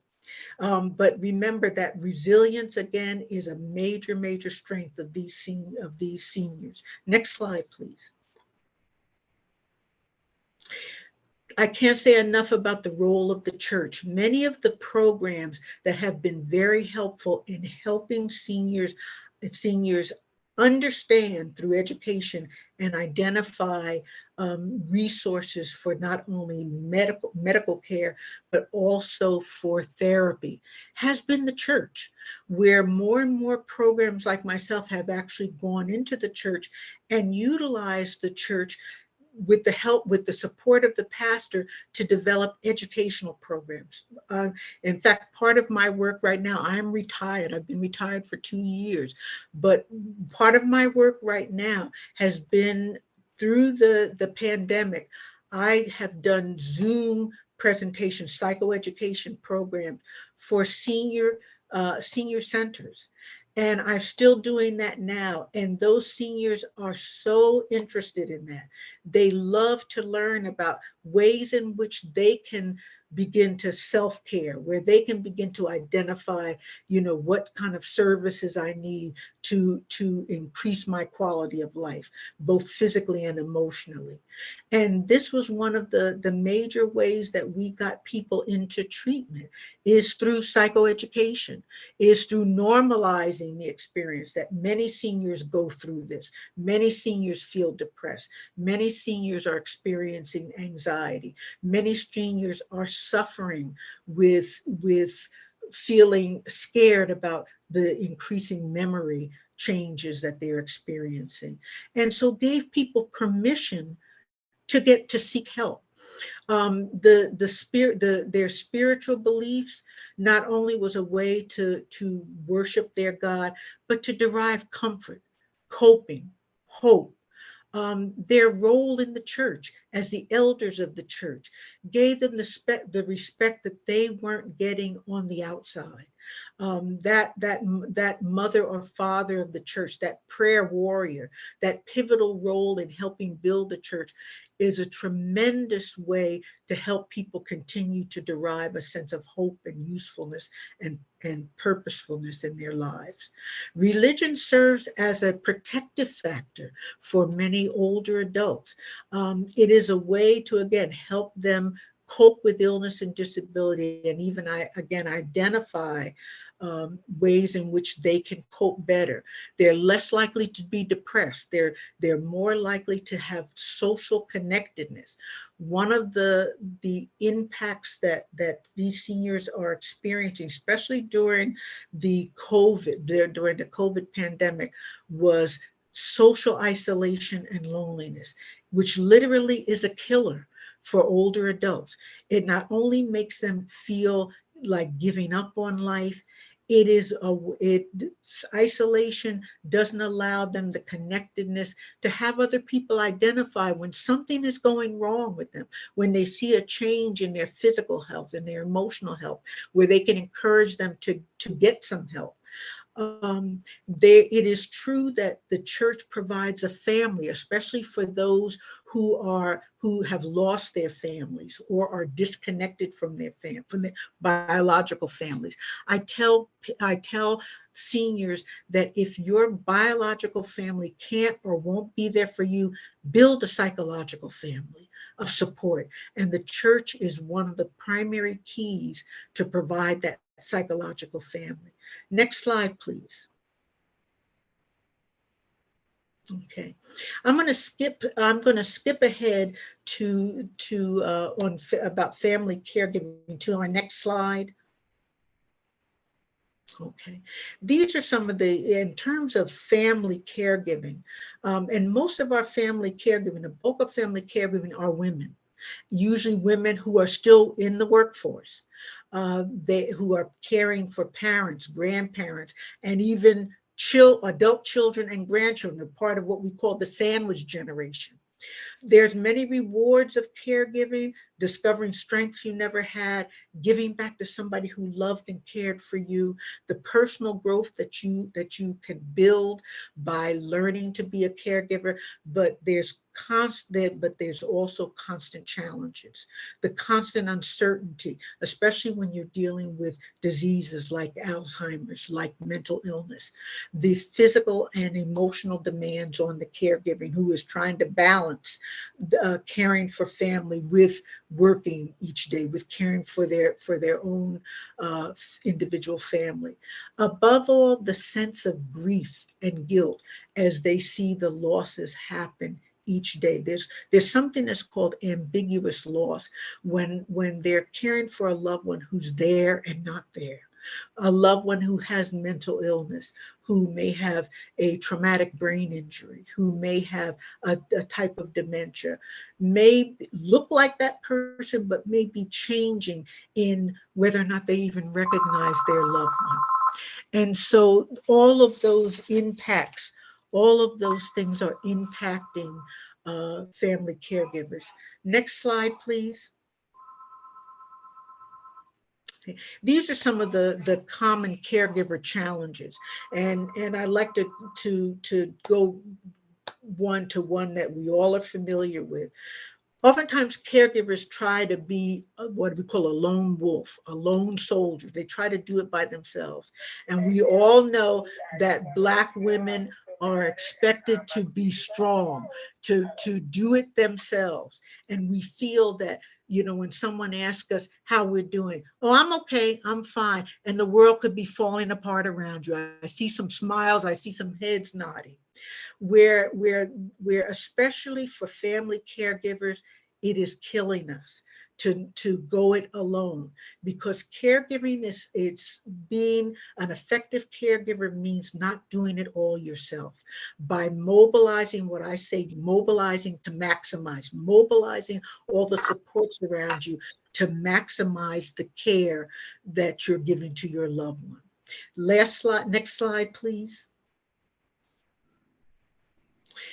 And I'm going to go on to the next slide for sake of time. This is what family caregivers basically need is information about their loved one's illness, that they need to learn as much as they can so they know what to expect during the course of the disease, that they know what type of care is best, and know what to demand from doctors and nurses and people that are treating their loved ones. Caregiver education, critical. That the caregiver education is critical. Having support psychological support and validation of their role, the fact that they're doing a good job that they don't often hear from other family members, from people close to them, the linkage to vital medical and social supports, and most of all, advocacy, being willing to fight with them to help them get the support that they need. Okay, in summary, what are some of the things that are so important if you're working with older adults? Next slide, please, slide 19. Knowing that these are valuable resources that should not be squandered, and using our time to look at what are the positive traits that we can use to allow them to still be useful and positive, and to share with us their wisdom, their life experiences, and to derive that sense of dignity. And these are some examples that I've given of things that in the church can be done to help seniors be an important part of that process. Next slide, please. Partnering with your loved one. Don't be afraid to talk with them about their wishes for their long-term care before it comes an issue. Look at things like durable powers of attorney. Seek the help of elder law attorneys and geriatric care managers who can provide you the information you need to do the planning that's important to help your loved one. Next slide, please. Combating that loneliness and isolation, understanding what the resources are in the communities, for especially senior centers. They can be havens for these seniors that are isolated and alone, to provide help. And even during the pandemic, many of the centers that I worked with did outreach, did programming, did Zoom programming to really keep connection to those seniors. They provide everything from recreation to education to meals programs, including holiday meals, adult daycare for those people who are experiencing dementia, need more medical assistance, again, can be paid for by Medicaid. And also many of them have funding that can be available where people can go and be less lonely and isolated. Next slide, please. Don't forget them if they've disappeared, if you don't see a neighbor, if they disappeared from the pews of your church. Reasons have more to do oftentimes with medical or psychological issues that they or family members are experiencing. One of many of the seniors that I've worked with are caring for adult children who are experiencing long-term mental illness. And one of the biggest questions that they have is, what will happen to my child when something happens to me? And many of them are also going through physical and emotional and cognitive changes. And so if you don't see them in the pews, find out where they are, give a call, do some telephone reassurance, arrange for volunteers to go and visit them during the transition periods, their care transition periods of their loved ones, to provide everything from prayers to giving them communion, to again connecting them with services that they need. But don't forget them. Next slide. Knowledge is power. And the last two slides are some of the services, the plethora of services that can be very helpful, not only for older adults, but for family caregivers. And I tell people to learn about all of the local, county, state, and national services, medical, human services, mental health services that are available to you. You start off with the area agencies on aging that many people don't know about, that provide free resources, free services, education programs. These can be vital for your Black seniors and those that love them. Last slide, please. These, again, are some numbers that can be a very helpful start for people who are struggling with be it the senior that's struggling with medical or psychiatric problems, or it can be the family member who doesn't know where to turn. All these organizations have not only people on staff that can be tremendous help, but also good websites that can give you a host of information, including the Diverse Elders Coalition, Black Mental Health Matters, excellent sites. So in summary, there is, even though these seniors, again, have some major concerns, major hurdles, there is a tremendous amount of hope in connecting these seniors and their loved ones to care that they are more than entitled to, that they deserve, to live a quality life that they deserve. Thank you so much. That was powerful. Lots of information there. Thank you. Bring your colleagues in with you, and then Kilthea, you got it from here? You're on mute, Kilthea. Thank you. Hello. Thank you so you. much, Dale. That was wonderful. We're going to go right into Q&A. I know we're running a little bit behind schedule. There was someone else that wanted to have something to say, and we'll bring her in later during the Q&A. But I saw a few questions. First of all, Ms. Higgy's question, I'm not sure if we fully got it answered. Can someone address the topic of mental health versus the term mental illness?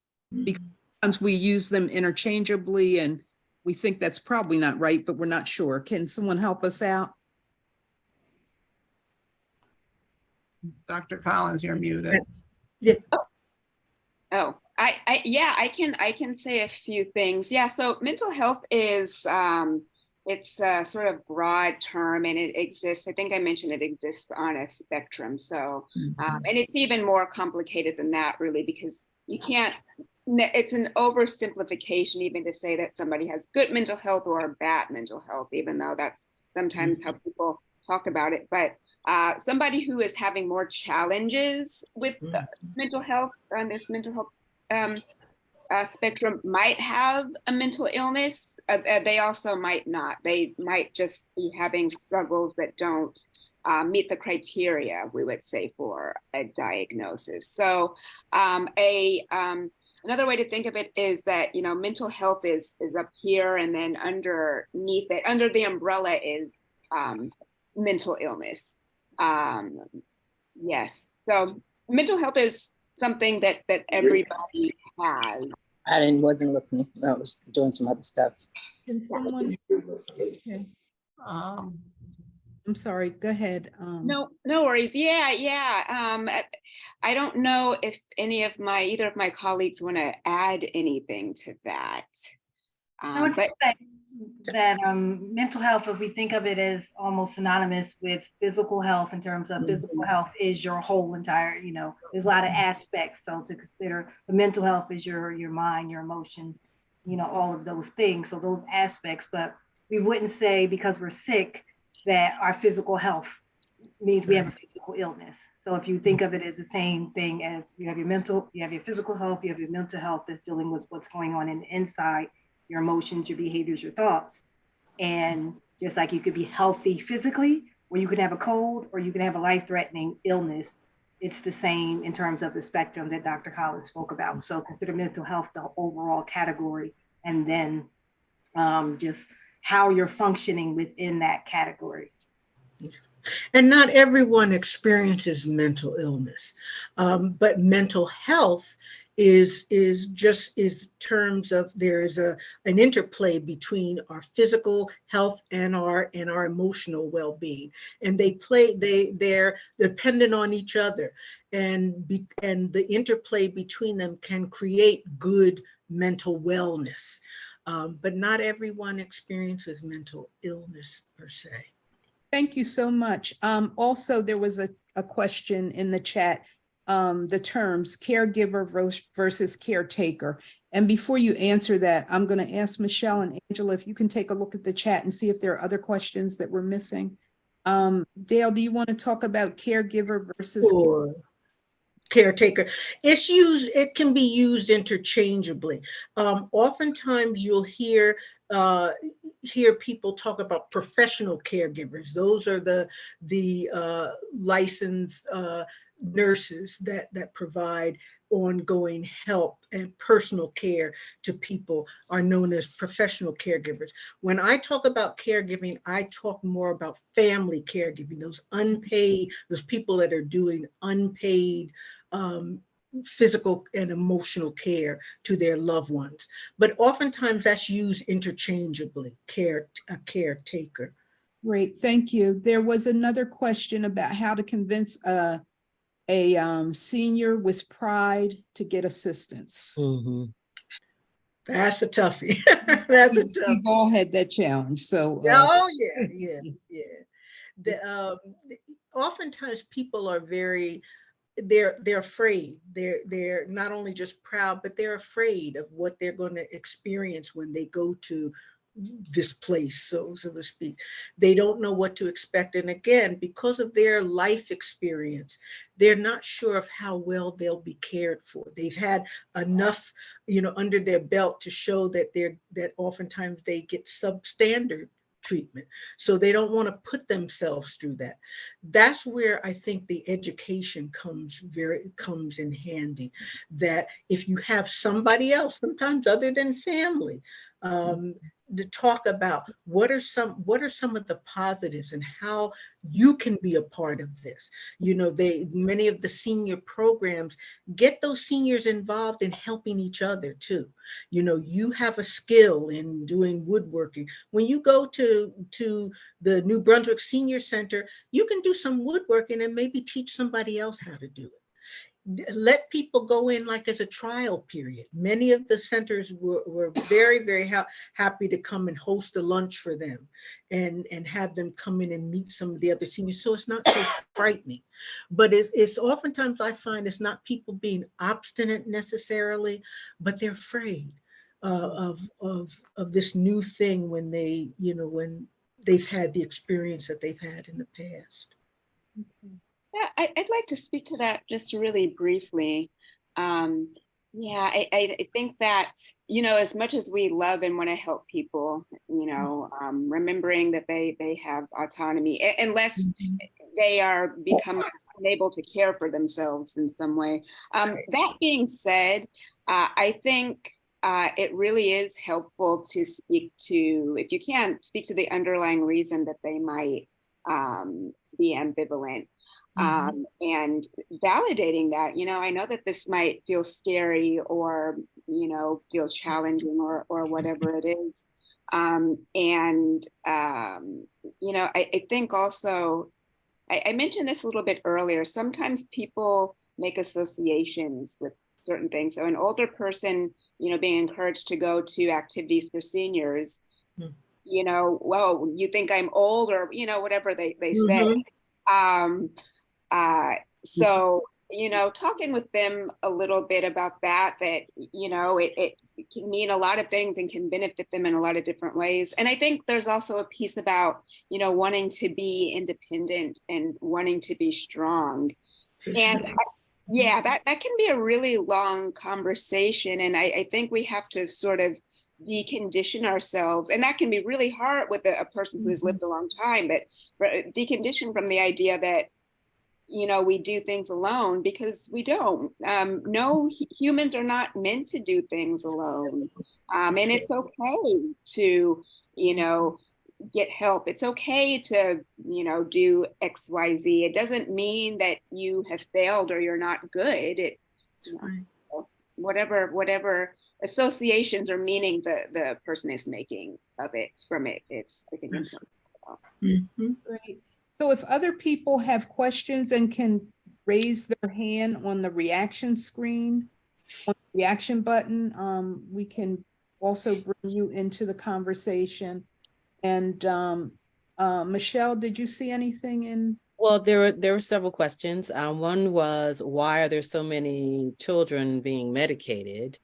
I'll put that out there. Then related to that, any effects of the pandemic on our children, mental health on our children. I think we addressed it in one of our other mental health calls, but some people may not be, may not have been there.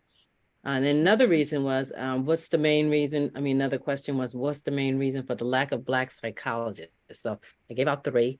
So maybe we can address these 2 that seem to be related. Why are so many children being medicated, of our Black children being medicated, and then the effects of the pandemic on our children? Well, in terms of medicated, I would say sometimes it's misdiagnosed. A lot of times our children are suffering from trauma, unaddressed trauma, and trauma manifests itself in behaviors and many times, or so as I said in my presentation, a lot of especially African American children are not being diagnosed properly and early enough. And so it's easier to, and not saying it's done intentionally, but you do have to be able to advocate and be able to advocate for your child or the child that's in your life, and really be able to, help the doctors help you in terms of, is this medication working? What is the point of the medication? What is it addressing? Is it having the necessary effects to see whether, quote unquote, is it over medication? Because sometimes, people think, it's easier, to calm them down, like, ODD, you cannot medicate ODD. That's, behavioral, it's learned behavior, and they have to learn self-regulations and coping skills. And we don't talk about self-regulation, enough. It's like, sit down and be quiet, but teaching them how to, as Dr. Collins mentioned, like mindfulness, meditation, and self-regulation and co-regulation and things like that. So sometimes it's easier, and not saying it's intentional, but we do have to advocate, and to make sure that we're advocating and know the treatment plan and what's course of action that's going. No different than if you went to the doctor and you have an ache and a pain, and they just like, well, take some of these and call me in the morning. And you're like, why do I have, you have to be educated about the medication. What is the purpose? What is the point? How long do they have to take it? What are we expecting? What's the outcomes? And so being able to speak up and advocate. And again, when it's, African American, and usually the professionals don't look like us.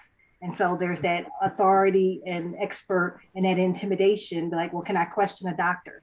Absolutely, you can question for the care. You can seek a second opinion.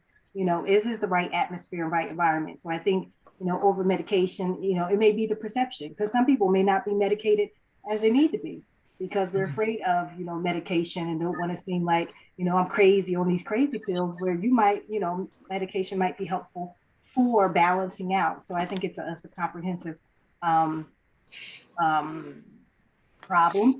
And then you mentioned pandemic, the impact of the pandemic. Well, specifically, some of the things that impacted children was, number one, academics. They lost 2 years of education and academics, and going back into the school year, the teachers talk, I work with the schools in New Jersey, and they talk about the exacerbated conditions and behaviors that are being exhibited in schools now, because they didn't have that structure, that consistency of being in school every day, or they had creativity, and now it's like, sit down and be back in class, and there's a lack of that flexibility.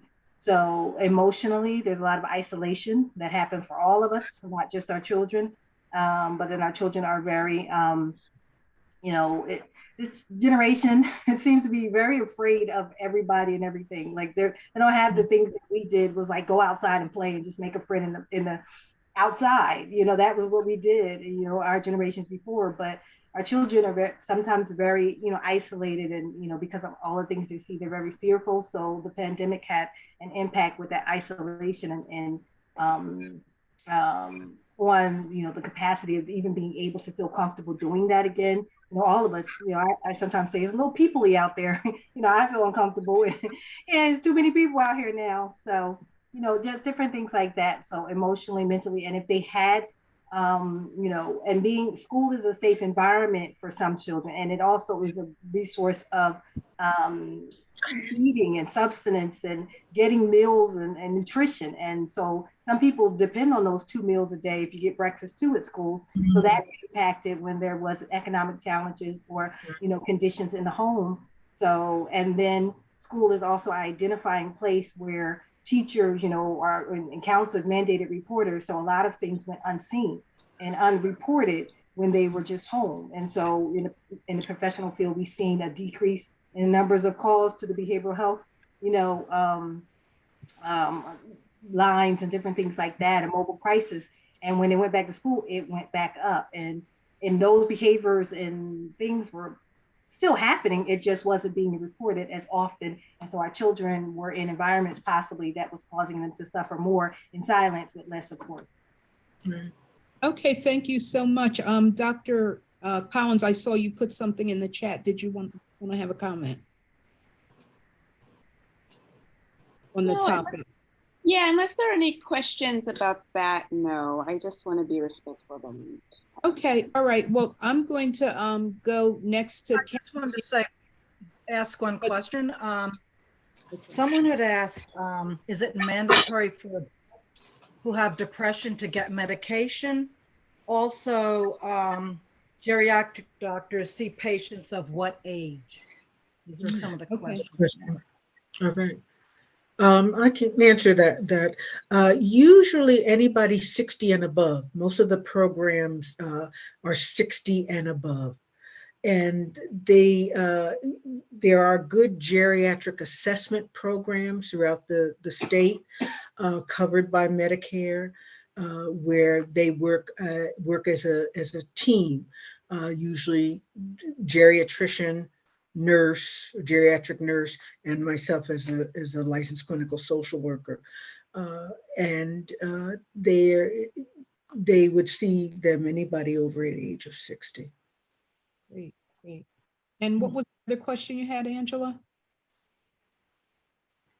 You're muted. The other question that someone had asked in the chat was, is it mandatory for adult people who are suffering from depression to get medication? So I don't know, Dr. Collins, if you want to address that, but that's what the person was wondering. Yeah, so I put something about that in the chat, but the short answer is no. I would say that most people don't get medication for depression and treat it successfully. And it really depends. It depends on a lot of things. One of the things I mentioned that depression has a really wide range of symptoms. And if somebody is having really low energy and is having difficulty getting out of bed and is really their daily life is really being significantly impacted, therapy alone, it might be difficult to engage in. It might be difficult to get to the appointments and make the most of them, and really make the most of them in terms of one of the things that can happen with depression is difficulties with concentration and memory. And so an antidepressant might give them, just enough to be able to engage a little bit better. In general, it's good to consider having a combination of the two, but a lot of people don't need antidepressants. And, if you do need them, that's fine. They can be really effective. I would say that if there is concern that there's a biological or a chemical imbalance, the neurotransmitters not working the way that they should be, then a antidepressant should be considered, because that's what an antidepressant does. It balances those things out, and those things are needed in order for regulation. Right. Thank you so much, Dr. May I just add one thing to the for geriatric patients, they've shown that the combination of antidepressant and talk therapy is very effective. 80 to 90% of people of geriatric patients treated with that combination tend to get better. Thank you so much, Dale. Thank you. So we're going to go to some hands. Karen Williams is going to be first. And Ms. Williams, thank you so much for your help with the PowerPoint presentation. And then after Ms. Williams, we're going to go to Ernestine Simpson. And then following Ernestine, we're going to go to Laura Bryant. Okay, Karen, do you want to come on? Yes, I do. I have two comments. I'm going to kind of make them short, and then last is a question. My first comment, thank you guys for this subject and this title. This was so needed. I grew up in the baby boomer where it was not talked about. It was a shame if you even thought anybody in the family had any mental illness or anything like that. And this was such a much needed subject. I just wish we had a room falling over because it's just something that's not talking about. My second comment I have, when I was 2018 Mother of the Year for the District of Columbia, I was so broken that I had to make this speech and I had to go in front of Congress and everything. And like what was said by our speaker tonight, sometimes you have to put that face on and just, we as mothers or as Black women, we can't say we are broken. I'm representing something and so much is going on here, so much is going on there. Then if you try to talk about it, oh, you're a woman that can't even handle. You can't even handle a position. You can't even handle what's going on.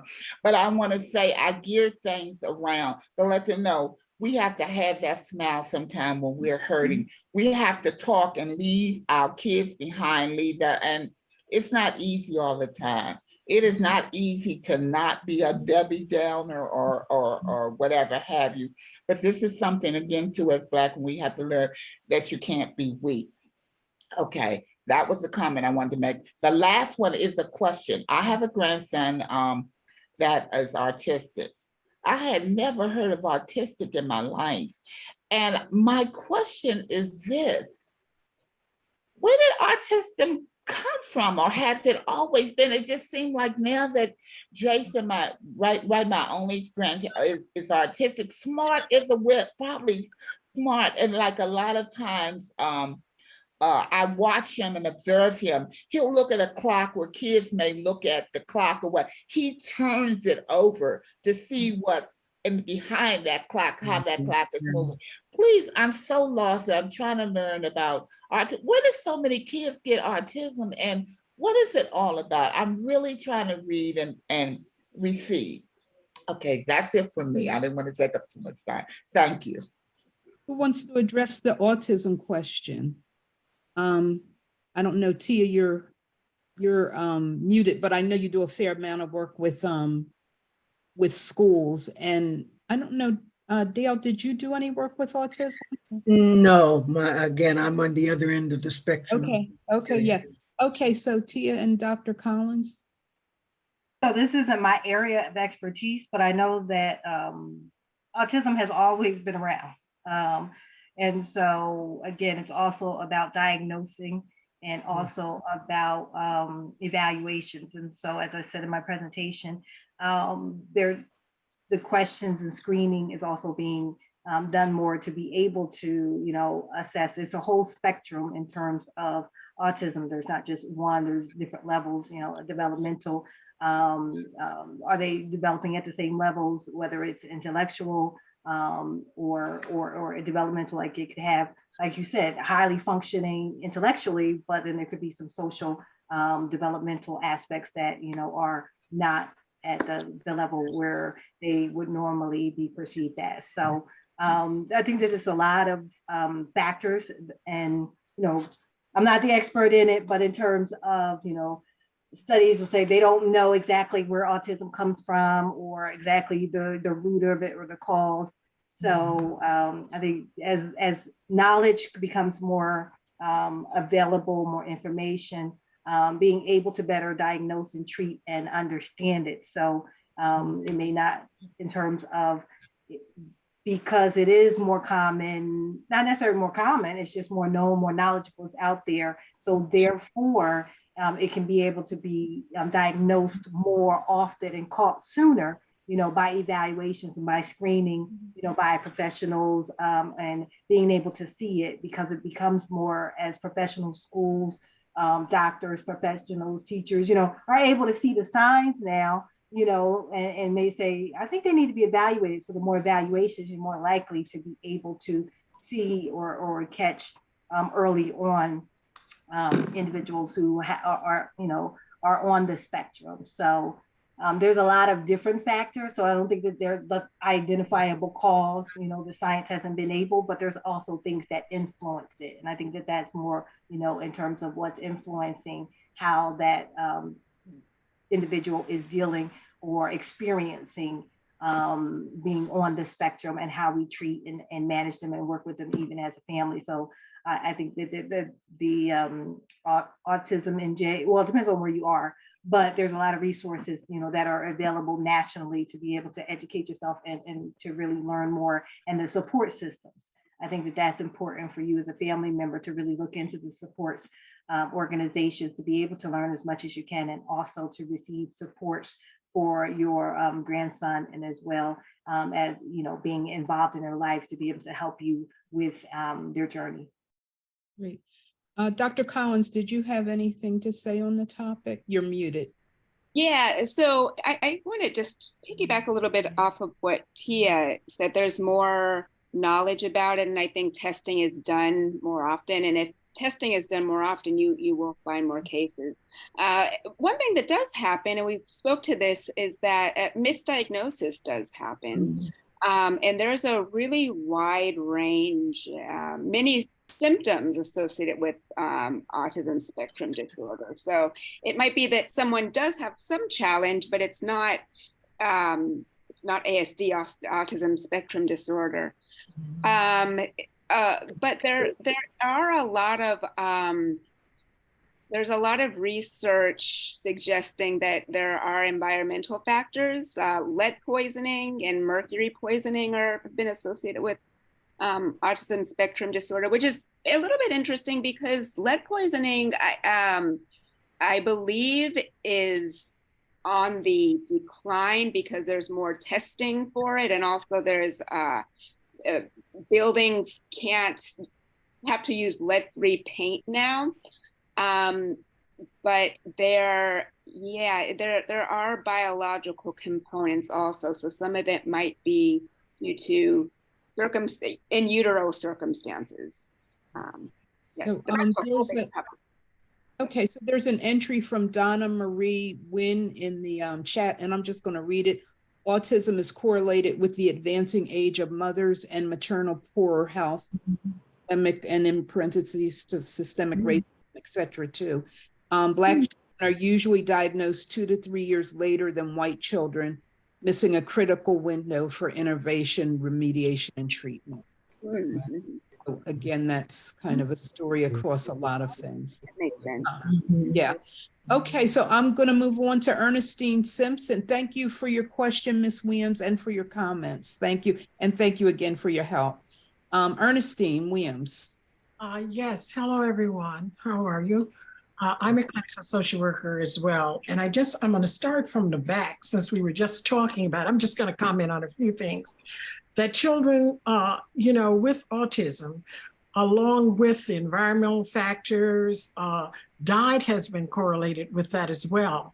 And in terms of lead poisoning, still in many neighborhoods, and particularly in inner cities, where there's a high correlation of autism, many families still live in homes where there is lead poisoning, even in this day and age. So that's one of the things. Also, again, as they said, more testing. New Jersey has one of the highest incidences of autism. So don't know why that is now, but that's true.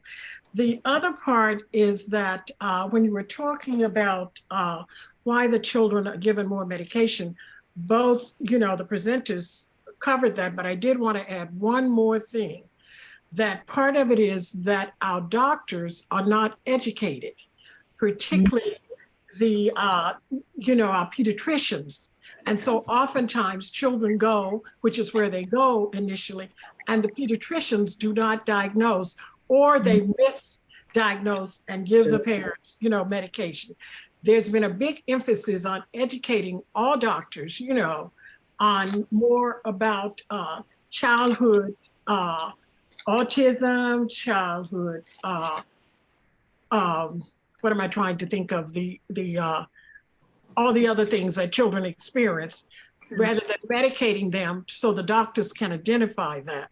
So that's one of the reasons our children are medicated. So that's really all I wanted to say. Oh, one other thing with depression. There is something such as situational depression, and I just wanted to mention that oftentimes everybody will at one time or another experience some depression. If your mother dies, if you have a traumatic situation in your life, it's not as if it's going to last forever. It's a situational depression. It may or may not require medication. It depends on how you are feeling and what you're experiencing and what you, along with your provider, feel is necessary to help you. And I just wanted to mention that. Thank you. Thank you. Thank you so much, Ernestine. I just wanted to also read Miss Higgy's entry in the comments. Read Medical Apartheid by Harriet Washington. Okay. Excellent book. Yeah. So next we have Ms. Laura Bryant. Ms. Hi, Bryant. I wanted to thank Helen for creating this space. I wanted to thank the women of When Black Women Gather for bringing us these excellent subjects.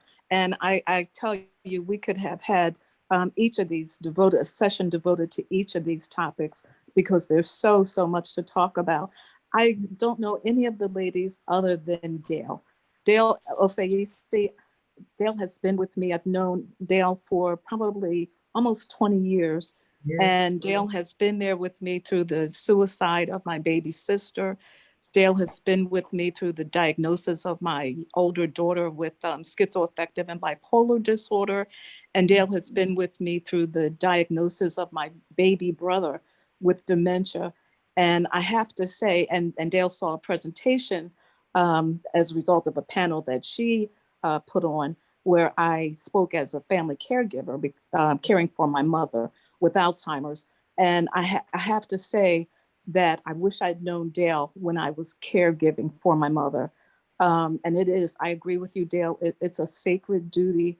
And it also comes with a lot of emotional losing the loved one who gave birth to you and raised you. It comes with a lot of saying goodbye and that ambiguous grief.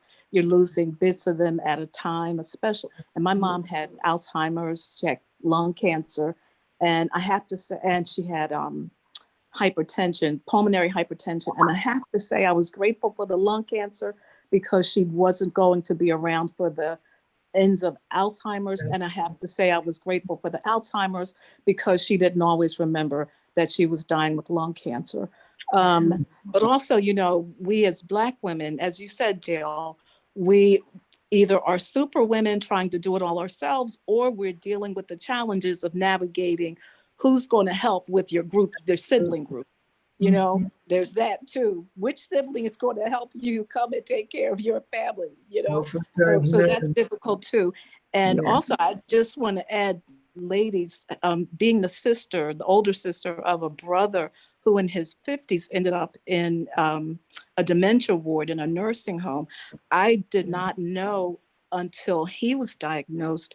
I did not know that not taking care of blood pressure, untreated hypertension, and untreated diabetes is directly linked to dementia. Absolutely. And that's what put him in a nursing home in his 50s. So for our husbands, our significant others, for our brothers, make sure that you stay on top of them, because it is, you know, it was sad to lose my brother. He's still alive, but talk about losing a loved one in degrees.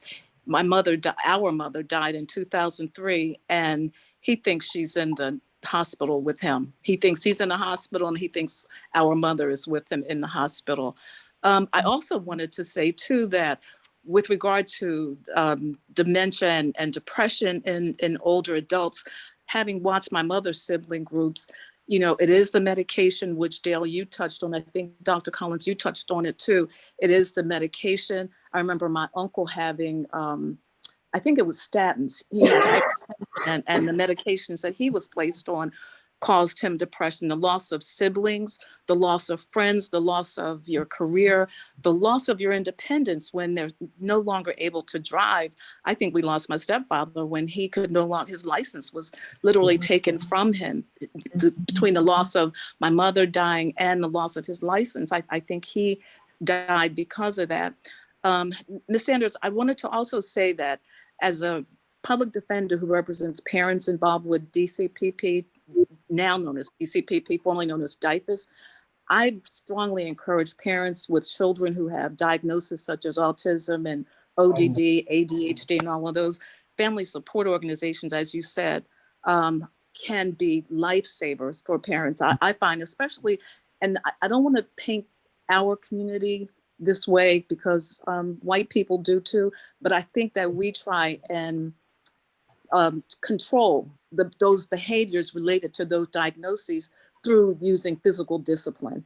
And I really encourage the parents I represent all the time, please get help through your county family support organization. And then Dr. Collins, with you, I have learned about the APA, American Psychological Association apology letter, where the American Psychological Association has said, we are sorry for the harm we did to Black people. And the letter opens up talking about, we sat down at the turn of the century and we devised these tests and this system of diagnosing Black people to ensure the hierarchy and the supremacy of white people. So it's important for us to find Black psychologists. I don't know about the pipeline and who's in the pipeline, but we need more people in that pipeline. Yeah, absolutely. Thank you all three. Dale, I love you. You look great. And I hope all is well. And thank you for letting me say those few words. Thank you, Laura. Thank you. You're welcome, Hal. Thank you, Laura. As we begin to wrap up, I just want to say that thank you, Ms. Higgy. It's been a pleasure and an honor to work with Michelle and in kind of putting together these 4 panels throughout the year. We started out with Michelle and I individually approaching Ms. Higgy to talk about the suicides in the Black community. I'm sorry, rather prominent suicides in the Black community. And now here we are. So I just wanted to see if Angela or Michelle wanted to say something in closing. No, this has been wonderful. And I agree with the sister that said that each of these topics could have held on their own. But we were trying to address anxiety and depression and suicide, as broadly as we could. And then decided this last session we would do it by ages and demographics. So I think all the speakers did a superb job. I learned so much. I know there was one comment in the chat about getting the what do you call them, presentations. There was some data on some charts that people would know. I know that I think it was Dale's. I think it was Dale's last two slides, the 23rd to 24th or something to that. If we can get a copy of that, that'd be great. And also Angela was very instrumental in this committee as well. I just want to point that out. When Kelty and I did approach Ms. Higgin, and I brought my friend Angela, who I've known forever, because we've talked about these issues all through our lives, right, Angela? So, but you ladies did a marvelous job. Thank you so much. Thank you, Ms. Higgin. Thank you for being here. Thank you, Angela. I just wanted to say that I'm glad that I was a part of the group. Mental illness has played a big part in certain things in my family. So I've always had an interest in that because of it being into generations and certain things like that. So when Kelty and Michelle had mentioned about me coming, I was really interested in it because I do believe, as all the speakers did mention, that suicide, depression is a very real thing, especially young people, adolescents, and there has been an increase. So I'm very thankful that this has been brought out and that I feel like we're helping because so many in the Black community downplay or maybe just did not want to speak about it. My own parents, didn't feel comfortable about it. So I just want to applaud all of the speakers and thank you so much. You did a tremendous job. Thank you. And I just want to thank all of you ladies. First, our speakers, thank you so much. And I can only echo that each of you could do a session on your own. Dr. Collins, thank you so much for coming again. I kind of think we'll be calling you again. Yeah, I would love that. It's an honor to be invited back. It really is. We appreciate it. And we've been talking about, there are several women in this group who are caregivers. So, Dale, we probably would love for you to walk us through a conversation on that. Because I'd be happy to. I would be happy to.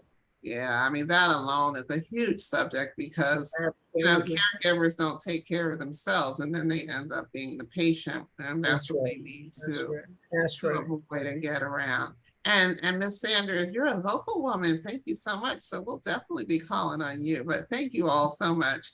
And I have to thank Hilthia, Angela, and Michelle for pulling this together. This is the fourth of their, I thought it was the third because they're proposing to do another one, which is fine with me. But yeah, this has been, I think mental health is an issue that as a community that we don't deal with.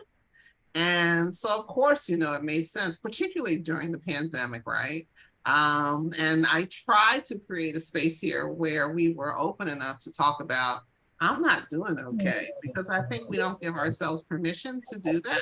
So that's how this thing really got started. And then they came up with other areas where, it gave us an opportunity to talk about just different aspects of mental health awareness. I teach at the college level, and if I have 10 students, 9 of them openly talk about being in therapy. So it's a whole new day. When I was in school, if you were in therapy, you didn't want anybody to know. So I think we're moving in the right direction in terms of mental health. I am concerned about the changes that I see happening in the Black community. I don't know if we talked about suicide on one of the other sessions, but that is not something that we thought was a problem for us, but it is a problem, right? And especially amongst our young people. I think we have not begun to see the full effects of the pandemic, whether it's mentally or otherwise. It's just outrageous, the way, things are changing. So again, these conversations are great. If any of the other women on this call, if you want to do a presentation or have an idea that you want to pitch that we can explore, please, by all means, just reach out. This is not, people thank me. This is your platform. I just happen to bring you all together. But, when Black women gather, amazing things only happen because of all of you. So I just want to thank everybody here again. And on that note, I guess we're done. Are we done for the evening? Yeah, I think we are. Thank you, ladies, so much. We Thank you. Contribution Wow. and thank Thank you. you. Thank you. Put us on Take care. gallery. We can do what we do every week, which is, I'm trying to remove all the spotlights. I'm not sure who's on the spotlight. I see Judy. While I'm removing the spotlights, go ahead and ask your question real quick. Oh, I was just wondering whether or not we could get, or at least I could get a copy of slides 23 and 24 of Ms. Ayisi's. Absolutely. Yes, absolutely. If you give me your email, I can email it to you. Yes, ma'am. If you'd like that.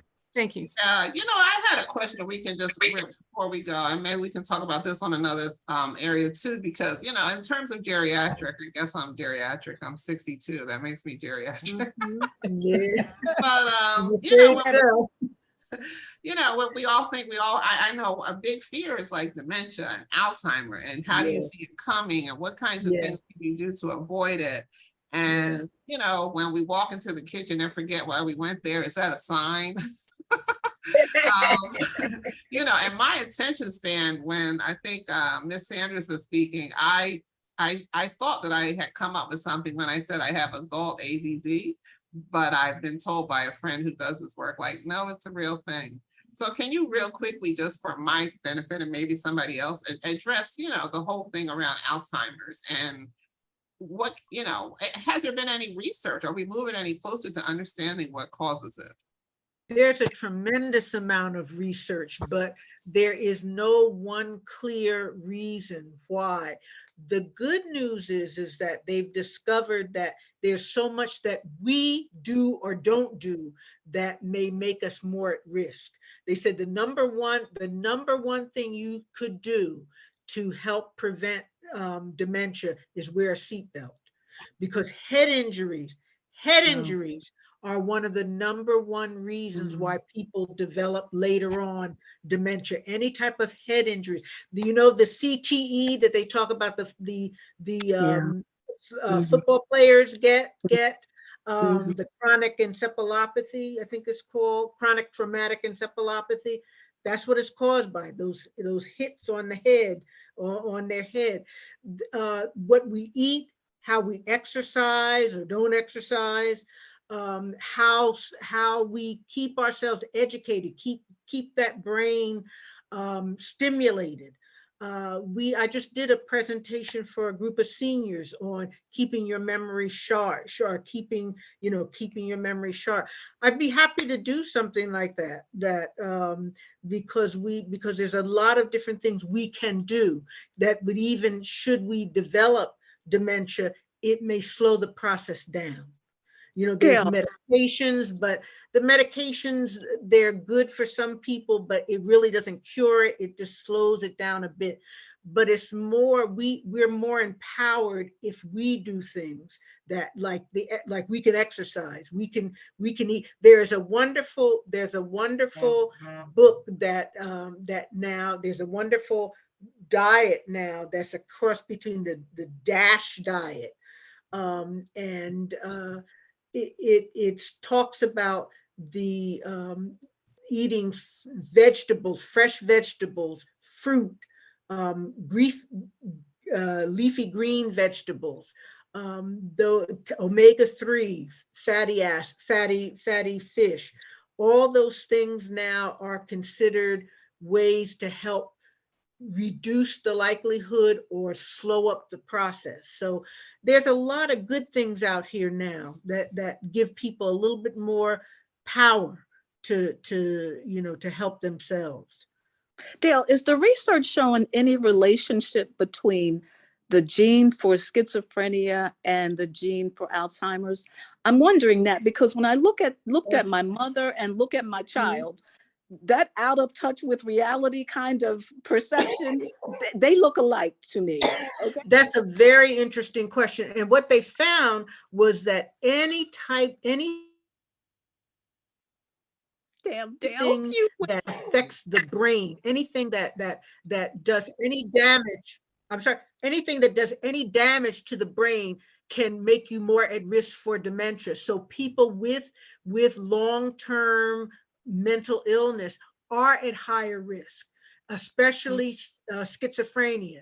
And again, they don't know whether it's the way that people process information in the brain, whether it's actually affecting the brain tissue itself, but anything that changes the brain's way of functioning can really set you up for later, later developing any type of dementia. Even like things like heart disease, cancer, diabetes is a setup for dementia in what's called vascular dementia, that's caused if you have high blood pressure. Someone I think had mentioned that if your blood pressure is out of control, you are not doing your brain any favors, and heart disease. So again, that's what I find is promising, that there are things that we can do. It's not as the hopelessness that we often feel when we read about dementia, even in the latter stages.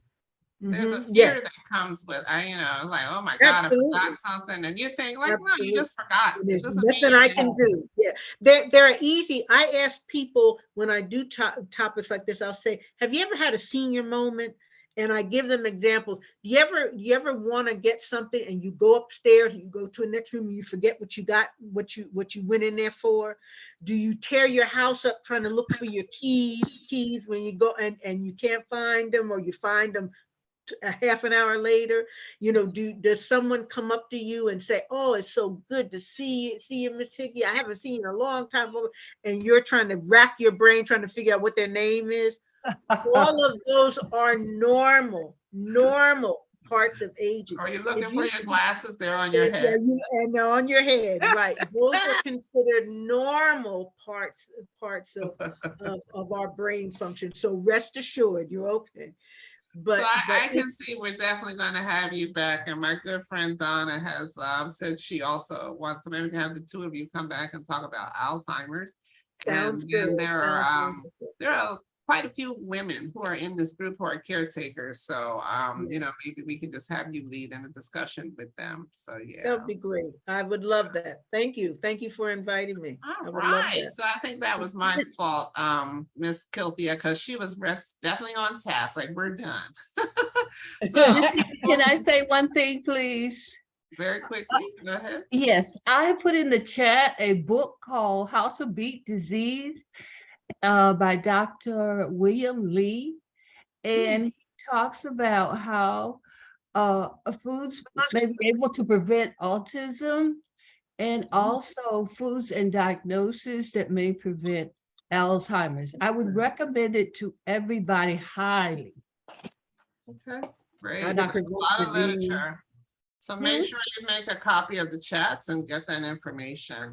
And also know that you can go on to Miss Higgy YouTube channel and you can download or just watch these programs again. So on that note, I'm going to end our program as we always do. And I'm going to say, and I want you all to join in with me when Black women gather. Amazing things happen.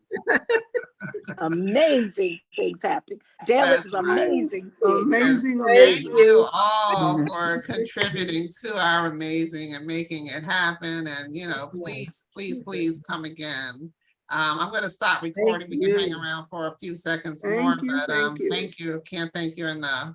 Thank you all so much. Thank you very much. You, Gail. For being part of this. Miss Wonderful. Sanders, thank you. Yes, okay. Take care. Talk to you soon, Laura. Okay. Happy Thanksgiving. Kisses Thank to you. your Happy mom. Thanksgiving to all of you. Thanksgiving to everyone.